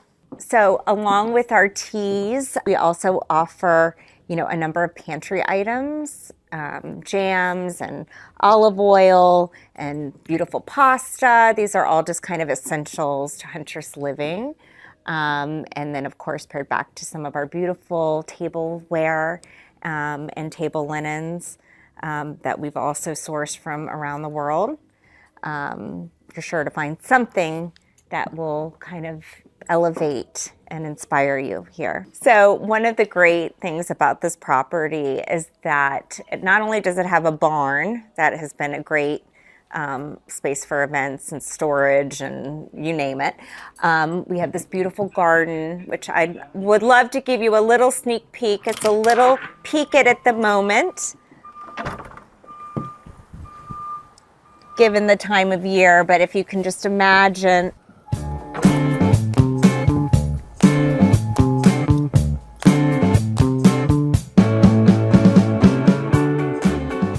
What makes a house a home is surrounding yourself not only with beautiful objects that give you life and energy, but also, surrounding yourselves with people that you love. It's about connection, just enjoying your space and ritual and, sitting here having beautiful meals and tea parties and just really enjoying yourself and living your best life.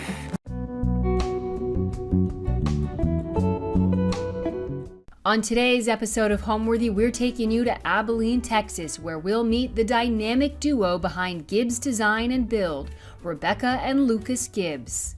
Rebecca, an interior designer, brings a fresh approach and unique style, expertly blending textiles and colors to create distinct, personalized spaces. Lucas, a skilled builder, is known for his craftsmanship and meticulous attention to detail, ensuring every home they create is built to last for generations. Together, they've spent over a decade crafting beautiful homes while raising their 4 sons. Enjoy! You're watching Homeworthy, where we believe every home has a story. Before today's episode, click the join button below to support all of the storytelling we do on this channel.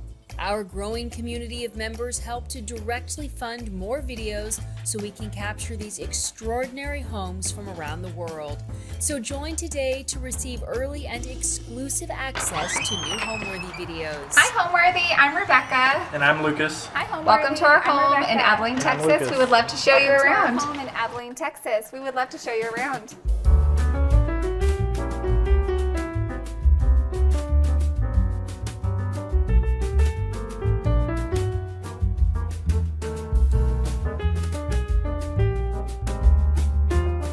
Hi, I'm Rebecca Gibbs, And I'm Lucas Gibbs.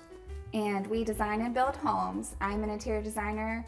I draw the floor plans, make all the finish and fixture selections. And I'm the builder, so I take her plans and we make it a reality. So we are in Abilene, Texas, which is mid-Texas, beginning of West Texas. So we're going to take you around our home and show you a lot of the detail and special features that we put in to make this house. It's a new build and we wanted it to feel like it had an old soul. So a lot of special things that just make it feel like it could have been here for a really long time. Yeah, and I'm a carpenter by trade, so I always like it when she adds a lot of wood details. So you'll notice throughout the house, there's a lot of extra wood details that was a lot of fun for me to do. Welcome to our entryway. This is what, right when you come in the front door, you're met with the staircase and some of the wooden details, some of the paneling we did on the wall, and kind of just the central point of our house and kind of where you branch off from. All of the panel detailing has a painted grass cloth in it, and it just adds a lot of texture and it feels extra special right here in the entry, and then as you go up the staircase in the upstairs hallway. This detail right here is one of my favorites, the pass-through. It's still part of the entryway, but goes underneath the stairs and into the dining room. A little feature art area, and again, seeing that picture molding with the painted grass cloth. Just one of my favorite little spots. And another piece of art that we have in our entryway is from Haley Mitchell. She went to college with us. She's a fantastic artist. She lives in Austin, and her work is just one of my favorites. She's kind of like a feminine Picasso, at least that's how I would describe her. Lots of beautiful color, and I love her stuff. I've got prints and originals that I just adore. So the light fixture, it's a sweet little lantern that has little beveled glass pieces. This is a good example of a high and low moment. This was of an online find, not an expensive fixture. So a really fun little moment right inside that didn't cost a lot, but makes a big impact. All right, next we'd like to show you our dining room, so follow us. Welcome to our dining room. It is a formal dining room, but it's in the central area of our home, and we have friends here a lot, and we wanted it to be a big enough space that everybody could fit in here comfortably. So when we originally built and moved in, we just painted it a solid color, this French gray, kind of a green color. And about a few months ago, I just on a whim decided it needed to have a little bit more personality, and got out a paintbrush and went away with doodling and had some fun, and I really like how it turned out. Yeah, I came home that day and she had done it in the afternoon. It surprised me. It looks great, of course, and she's very creative, so it was awesome to see that she could do this. Just free-handed it and just made it look awesome. My kids were a little concerned at first. They were like, "Mom, what are you doing?" And it was fun. It was fun to do for sure.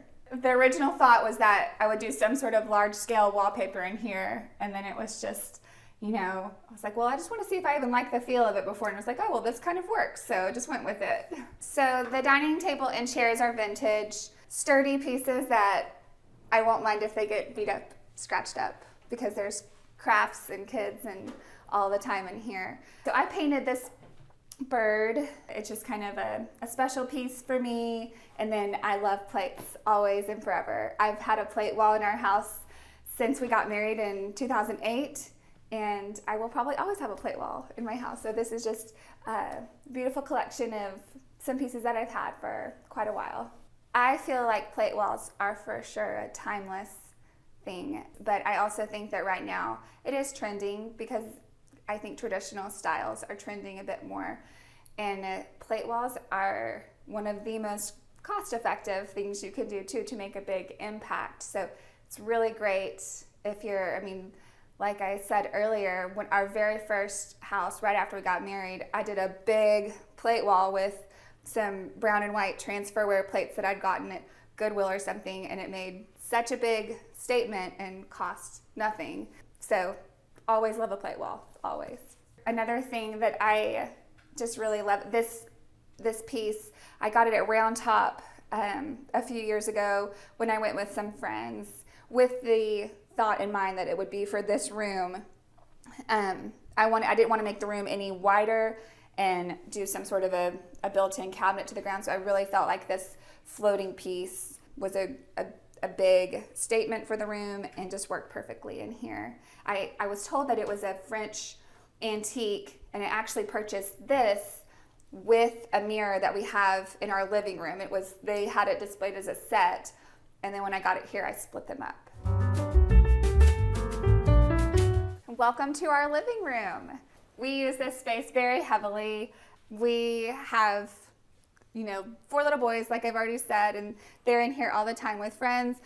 Furniture is often used as Flora's lava pieces, hopping around. So we have a variety of vintage pieces and some vintage pieces we've reupholstered, and everything in here is a mix of pattern play and color, and we just really wanted this space to feel warm and cozy and inviting. So Becca and I met in college, actually the very first week of college. We were in the same welcome intro group, and we got married right after we graduated and stayed in Abilene, been here ever since, and started a family a few years later, and now we have 4 sons. They keep us busy, and it's a lot of fun. The coffee table that we have, it's a very big space, and having the option to have these nesting tables that tuck in and out gives us the flexibility if we're hosting for people to be able to pull it out, have a drink, or if it's just the kids running around, it's easier to tuck in and not have so much floor space covered. This is one of the rooms where I got to do a lot of trim work. And the crown in here is a multi-step crown that we kind of just made up on our own based on some of the stuff that Becca liked and some pictures. And then also the mantle was a lot of fun. We can go over there and look at that. But Becca had a picture of one that she kind of liked inspiration-wise, and I went and got as close as I could to it, and it was a lot of fun because it's got a lot of intricate details and a lot of different steps to it. So that always makes it fun, not just slapping up three pieces of wood and calling it, but being able to do something kind of interesting, kind of fun. The paint on all of the woodwork is a semi-gloss, and we went with kind of a tone-on-tone look in here. It's really interesting how something can look so different up against something else. This wall color, we had it in our last house, and up against, a neutral, this feels quite blue, and then you put it up against this very bright blue, and it almost goes to a green-gray blue. So this was a really fun combination. This is an eggshell finish on the walls and a semi-gloss, and it's Sherwin-Williams Foggy Day and Ben Moore denim wash, I believe, on the trim. So a lot of the pieces on the wall are thrifted or vintage pieces. Some of them are pieces that we've gotten on travels and then had reframed. I have a lot of different pieces in this room. This back wall in particular, the large mirror is the focal point, and that was the piece that I got with the sideboard in the dining room at Round Top. I loved this piece on this wall color so much, so I was really excited to use it in here. So I grew up always having just an upright piano in my house. My boys have taken piano lessons, but it's one of my favorite things. Like, even just like when their friends come over, the neighborhood kids are over, and they just are all tinkering around on it, and it just makes me happy. So we're not big musicians, but I love having the piano in here. So the furniture grouping that we have set up in here, we wanted there to be maximized seats available. I found this piece on Facebook Marketplace. It's my favorite. I love it so much. It was in this sweet little house that had, from the 70s, and it felt like a time capsule. Hadn't been used much, and now it gets very heavily used. These two pieces were also a Facebook Marketplace find that were reupholstered. We have a frame TV, which I know, there's mixed reviews on who loves them, who doesn't love them. I love TV inside of a cabinet whenever possible. In this scenario, I just wanted it to feel like it was a piece of art, and it's not a focal point at all. The fireplace is a focal point, so it was a good solution for this spot. One other thing about this room that I love is the lighting is not harsh at all. We have an overhead light. It's this bowl shape that just has the pierced detail, lets in a very soft diffuse light, and then we have hardwired sconces all the way around. So this room always feels so great at nighttime. Next, we'd like to show you our kitchen, so follow us. Welcome to our kitchen. It's a big space. We love having our kids around this big island, and friends and neighborhood kids. That's a big theme in our house. Our neighborhood has lots of little boys our kids' ages, and so it's always a crowd of little ones in here. So when designing the cabinetry, I wanted it to feel like it belonged in an older house. I asked Lucas if we could do a lattice detail, and he figured that out, and it's really pretty. Yeah, we were able to put it in some of these upper doors on the cabinets, just the lattice detail turned on an angle. And I was really glad it worked out successfully, because at first it felt like it was going to be a little too complicated. He figured it out. It looks so pretty. Another thing is we did the painted knobs on the gold color cabinetry, and I really love how that turned out. And then we switched to an unlacquered brass on this kind of gray-green color. The wallpaper was maybe the kickoff for this kitchen. I knew I wanted to do something that felt a little bold, a little feminine, and I really liked this Schumacher paper. The background color, the gold, is where the gold cabinetry paint color came from. Becca's always big on panel-ready appliances, and so besides the range, all the other panels or all the other appliances are hidden. Yeah. This is the refrigerator. Can't look in here. It matches kind of this pantry, or it's more of a storage area for us. But over here is the dishwasher. A lot of people will come in and say, "Where's all your stuff?" And we'll say, "Well, it's all panel ready." And then we have a pull-out trash drawer as well, also just panelized like that. So those are always kind of neat to do. That makes it a little more difficult, but that's the fun part, to make it a little more interesting. So the countertops are a Brazilian marble. It's a dolomite. It's technically, a soft stone. Marble is a soft stone. And I am always talking to clients about, pros and cons of doing a quartzite that's harder versus a marble that can gain patina over time. So I love using the softer stones in my own home so that I can show what the wear and tear of a family using it really heavily can look like. And we've only lived in this home for 1 year, but our previous home, we were there for 5 years and used it very hard, the marble very hard. And I love how over time there's the etching and the patina, and it feels real. Speaking of the countertops, I love doing a apron like this in front of the sink. It's really pretty. It also just adds a level of durability right here at the sink where you have a lot of water. So this marble in particular it probably is my favorite that I've ever used. It has like an antique feeling to it, a lot of golds and even pink streaks in it. So I really love how this one turned out. So I did a cafe curtain in our last house in just a soft cream linen. And so in this house, I thought, I want to do the same thing, but have a little pattern just to get that pattern play with the wallpaper. So it felt like a new bold decision for me to do such a bold wallpaper and then layer in that pattern. And I really am happy with how it turned out. So the flooring is just a tile, a gray and a brown. This is going to hide a lot of dirt. This is going to clean very easily, but still feel like a fun pop of personality. We build homes. That's what we do. We work with people all the time on getting the kitchen just right. And we certainly always start with appliances.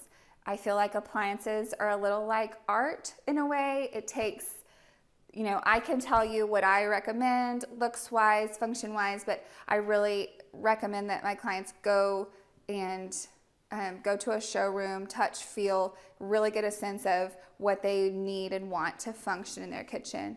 And then, that way we know if they want that ice maker, if they want that warming drawer, and then we build the kitchen out around that. And my goal is always to make those appliances kind of disappear as much as possible so that we're focusing on the beauty of the woodwork and the wallpaper and the lighting, and the appliances can be a little bit more of a background player. When it comes to kitchen design, my mind always goes to cabinets and layouts because I build my own cabinets, and so there's a lot of details that go into cabinets, how high they have to be able to fit a dishwasher, how wide they have to be to fit a range. If it's a foreign range, it's different. So we have to think about all that stuff, whether or not you can put a refrigerator into a corner depending on how the door swing is, because some of them swing out and open. And so we have to think about all that kind of stuff. And so I'm kind of there during the design, basically just for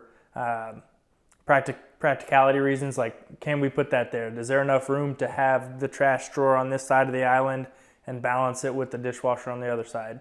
So I'm kind of more technical when it comes to kitchen design and just kind of telling her what we think we can pull off with the cabinets and how wide a door can be, how tall a door can be before it's going to warp, that kind of stuff. So it's fun. It's a challenge because it's something, there's a lot to think about.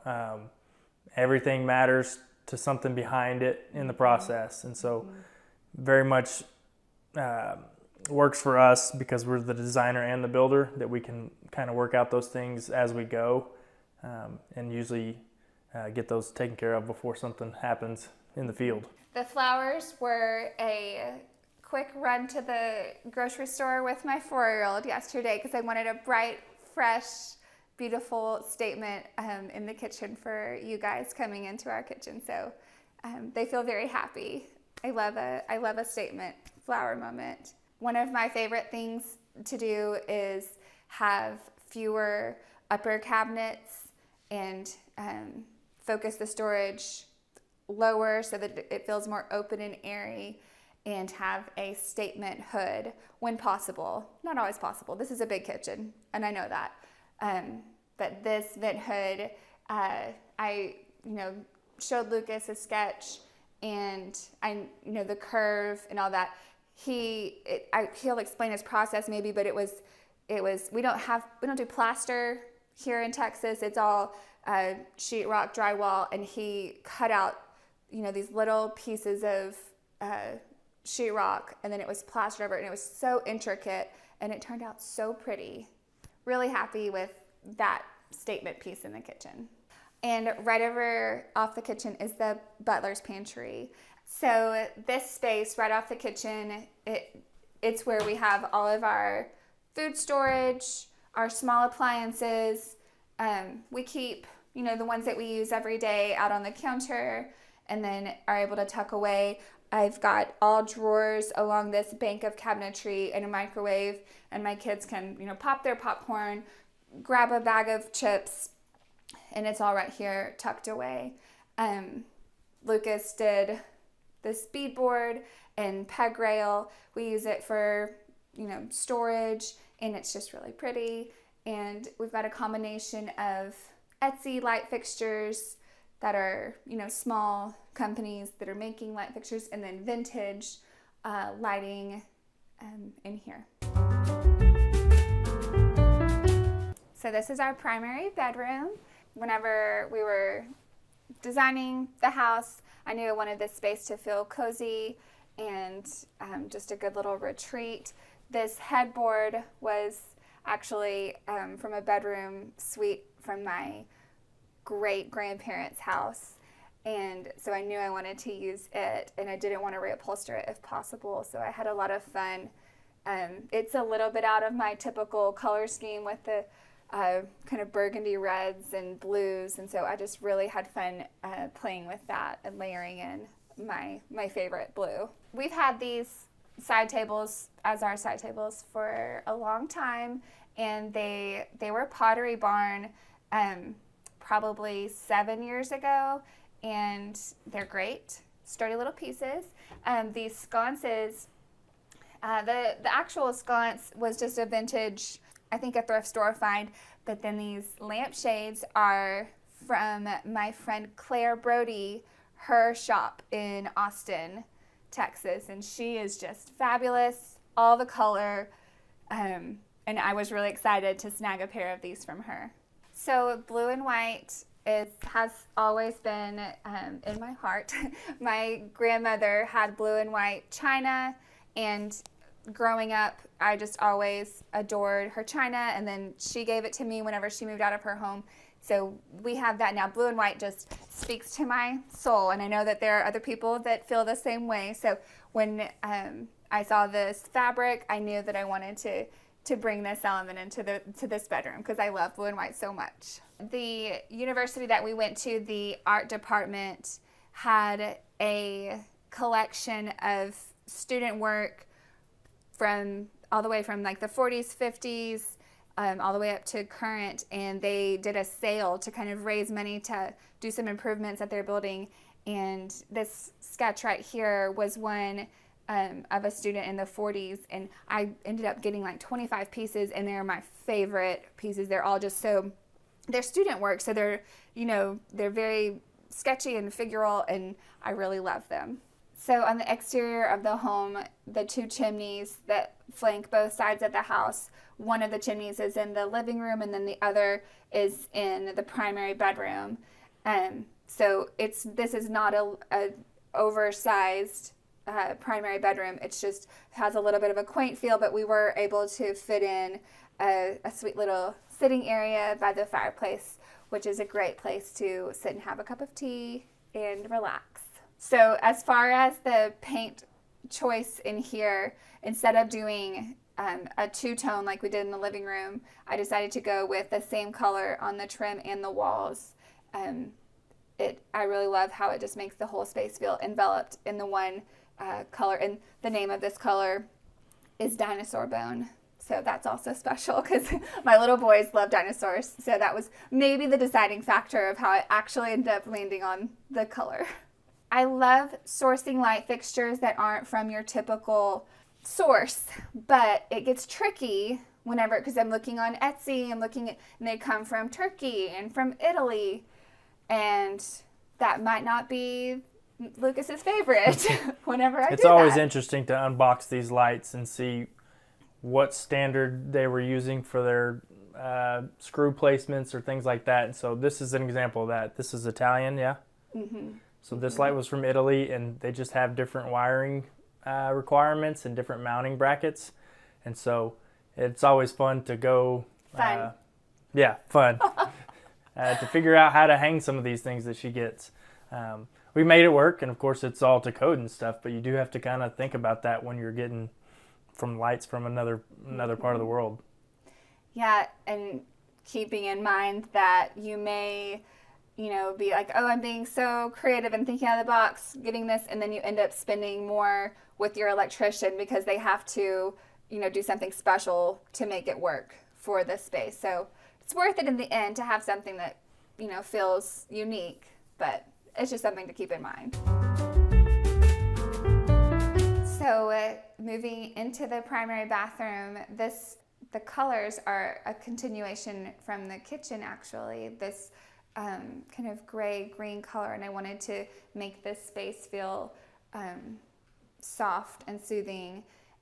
Right, and it's bright right off of a bedroom that's dark and cozy, and then you come in here and a lot of natural light. And the marble, one of my favorite elements is this countertop detail that we created with the marble, and it's his and hers sinks, and just this whole piece is real special with the detail around the mirror and sconces. I love the bridge faucets as well. Bringing in the brass with this green tone is one of my favorite combinations. This bench I found in Houston with one of my best friends in this little thrift shop, and it had some really sad fabric on it, and I saw the woodwork on it and carted it back to Abilene and got it reupholstered, and it's one of my favorites as well. I love it so much.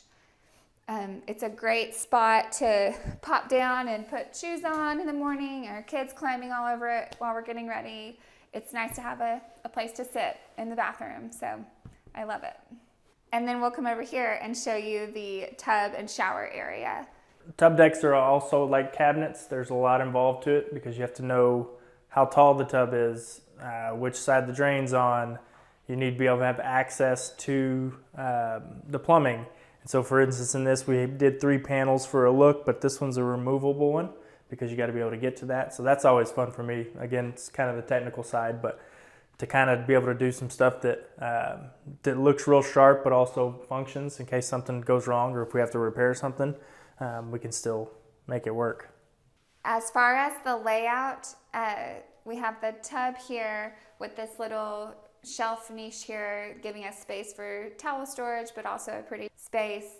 And then the shower has 2 shower heads, and we did this exposed plumbing in the same polished brass. And I really love how the polished brass looks against the gray blue tile.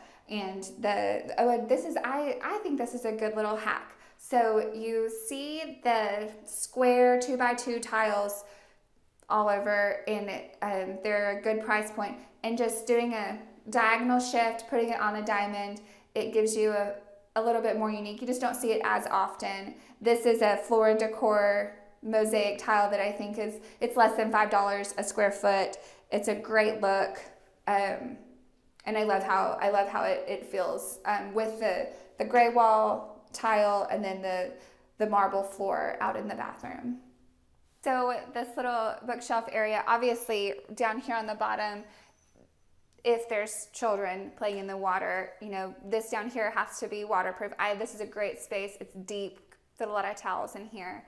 I actually have some of my books I'm reading currently down here usually, but they're bright colored covers, and so I tuck them away.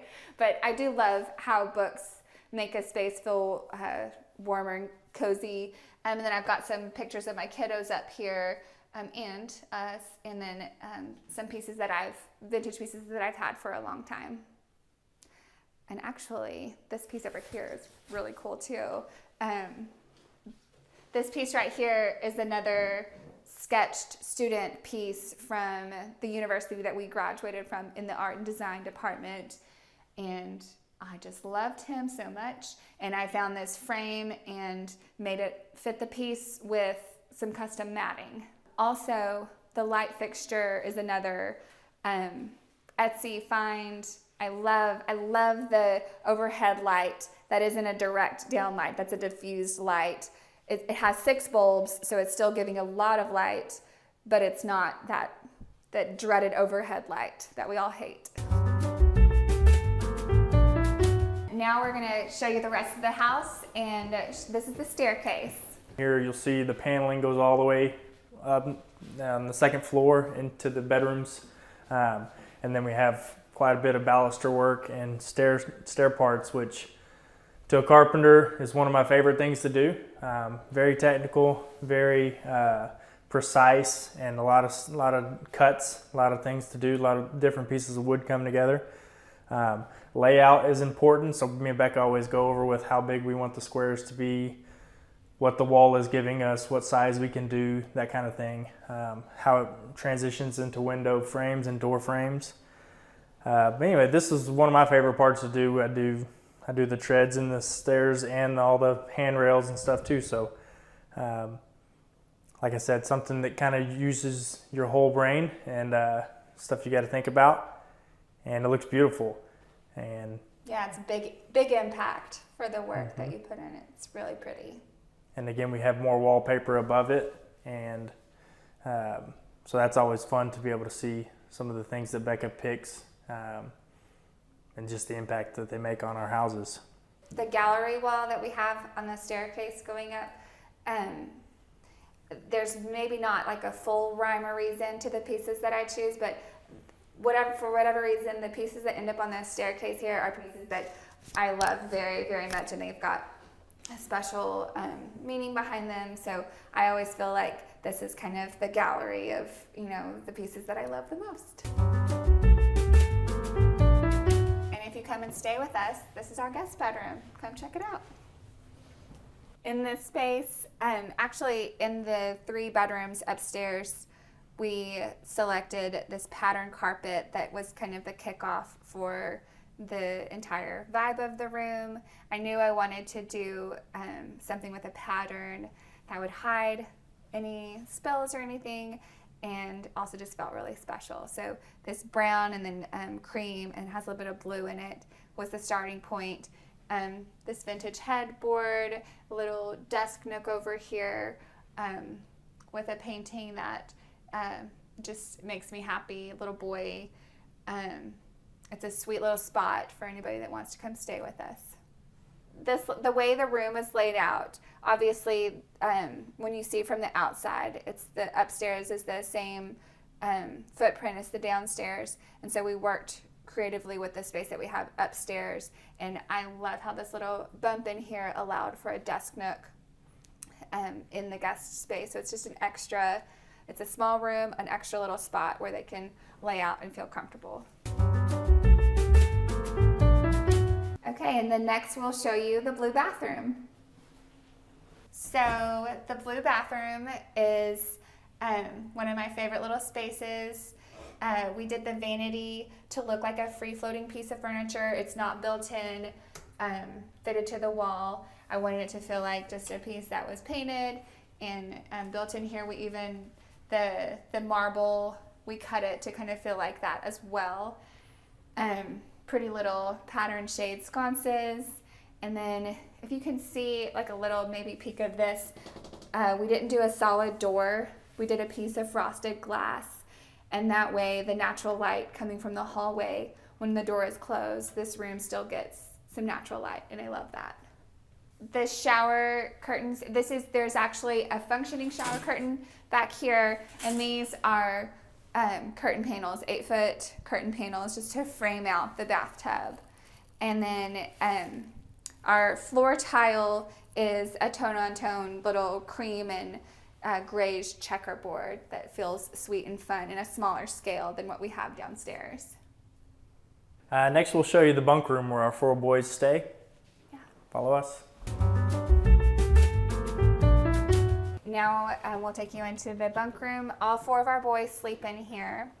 So for function, I really love having a contained space where all 4 of our boys, they're 10, 8, 6, and 4, they all stay in here, and it helps me kind of control the chaos. And bedtime is easier whenever just one of us is at home, because we can just be in here and not having to run from room to room. And at this point in their life, they don't know any different, and they love it. So it's good.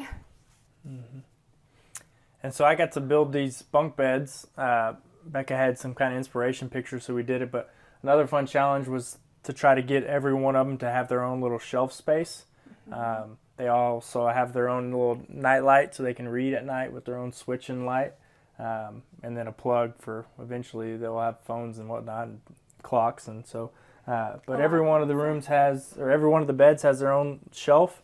And then there's a staircase in the middle, and there's storage underneath to kind of keep some of the toys and the costumes and whatnot. Mm-hmm. Yes, that's actually is where they keep all their little costume outfits, down there in the drawers. The carpet in here, using the pattern carpet. Most people might not think to put a floral pattern carpet in a little boy's room, but because of the color scheme of the walls and the artwork, it works for me. I love blending that line where it's not just, this is for boys and this is for girls. So I love a floral moment for a little boy's room. Another tidbit is artwork.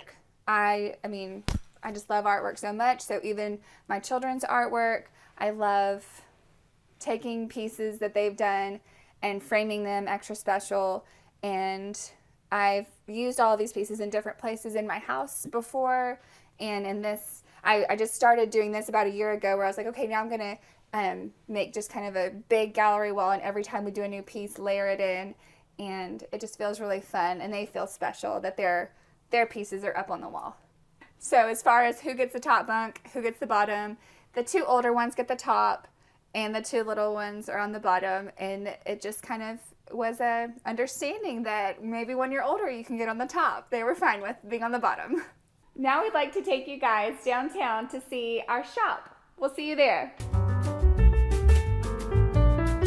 Welcome to our shop.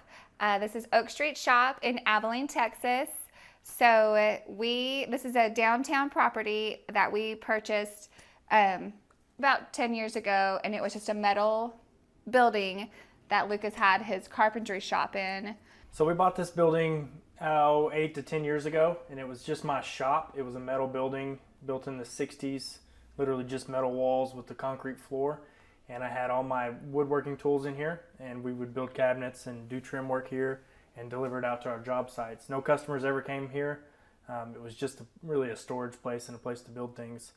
I kind of kicked around the idea for several years of moving Becca up here with her design studio.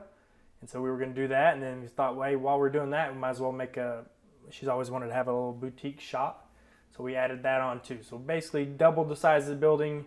Redid the whole outside, added brick instead of a metal building. So we tried to make it look like it's been here for a long time, so it looks like an old building, but everything's brand new. All we kept really was the floor, the floor, and then part of the roof, but we re-roofed it too. So it's basically all new, new layout. And when you say new floor, the concrete. Yeah, just the concrete. The wood we floor added the wood floor new. on top of it. So, yeah. So now it's a space that is open to the public, and we sell home goods and so in the back half of the building is storage for all of our furniture and materials for building, and then Lucas's carpentry shop is the back half. And so right now we're just in the front half, which this area is the store part, and then if you pan over this way, the studio is back here, and my design team and I work from here every week. So we have clients and do presentations and put together all of our design selections here, but we also are open to the public. Coming in right here, right at the front, is the checkout desk, and of course Lucas did all of the lovely woodwork, the plate, rack wall, my love for plates. We have a lot of platters and plates always available. Beautiful marble checkout with this pretty detail. A local fabricator who we use and love for all of our counters did this for us. Wallpaper. This is a Milton and King paper. And again, inside the studio here, the woodwork detail on the ceiling here and out here in this space just makes it feel really special. We wanted to make sure that when our clients came in here, they felt like we could do this level of finish out in their home. So we definitely raised the bar and did a lot of really special things just to really make it feel like a high impact, really visual candy almost when you walk in the door. We wanted people to say wow. So there's a lot of really fun special things. One of my favorites is the fireplace. We have this real pretty tile, the beautiful mantle that Lucas built, and the Sandberg wallpaper that's been a favorite for a long time. Another thing that I did for product display, we have a lot of vintage framed art and original pieces, and we put a picture ledge around the perimeter of the shop so that I'm not nailing holes in the wall and then taking something down when it sells and having to find a piece to replace it that's the same size. So the picture ledge and the mantle are a great way for us to display all of our artwork. We definitely specialize in full home design, and we sell upholstery, bedding, and all the beautiful things to decorate your home with. But one thing that we've done with opening the shop is we've gotten into dinnerware, tableware, and that's just the perfect finishing layer for a beautiful home.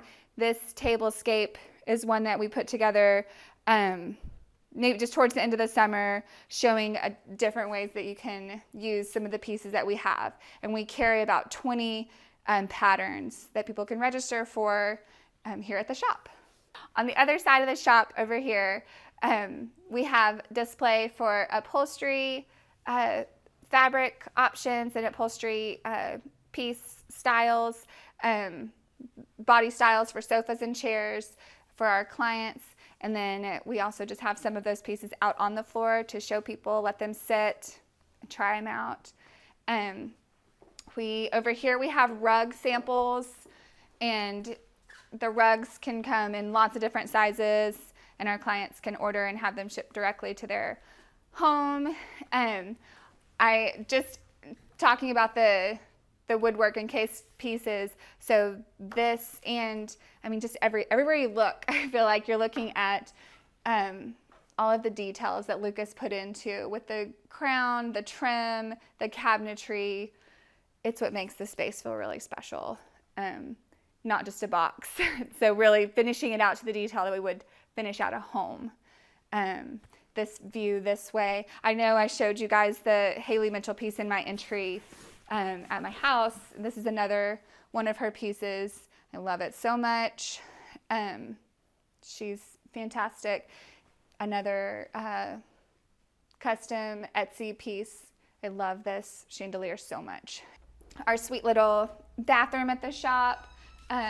Picture rail where we display pieces for sale. And our skirted little marble sink. And this is our full-length mirror here where you can do your Oak Street selfie. Okay, and then I'll walk back around this way.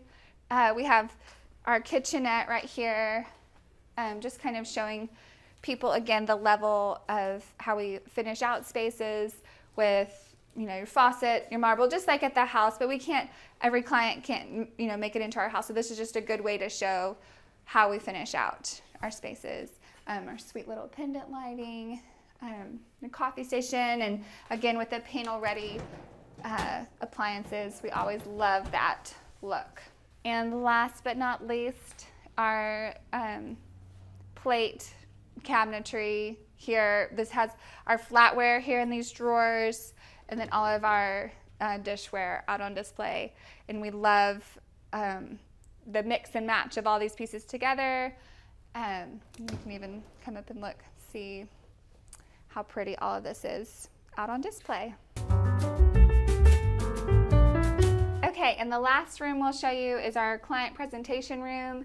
We spread out, it's basically like a dining room. We spread out on this table with its, floor plans, selections, materials, and we gather around the table and show them what we've put together for them. I love this room so much. Yeah, this room was a lot of fun. I got to do a lot of woodwork in here. Our street that we're on is called Oak Street, and so this is the Oak Street shop. And so this is a room full of oak paneling, which is a lot of fun and a lot of kind of makes it look traditional and kind of like an old school kind of a space, and we really love that. And Becca paired it with the wallpaper above it, which really is really nice. And the windows, that's another thing. So this actually looks out through to our storage space, but I wanted to use this old wood window because it's out of a project that we pulled it out of an old project when they need energy efficient windows. And I love that detail because there's also one over in the studio space. So that's just a special detail. Well, it's been so great having you with us today, Homeworthy. Thank you so much. And if you're ever in Abilene, please stop by. yeah, thanks for coming by. Thanks for watching. Be sure to go to homeworthy.com for exclusive content, shopping guides, and so much more.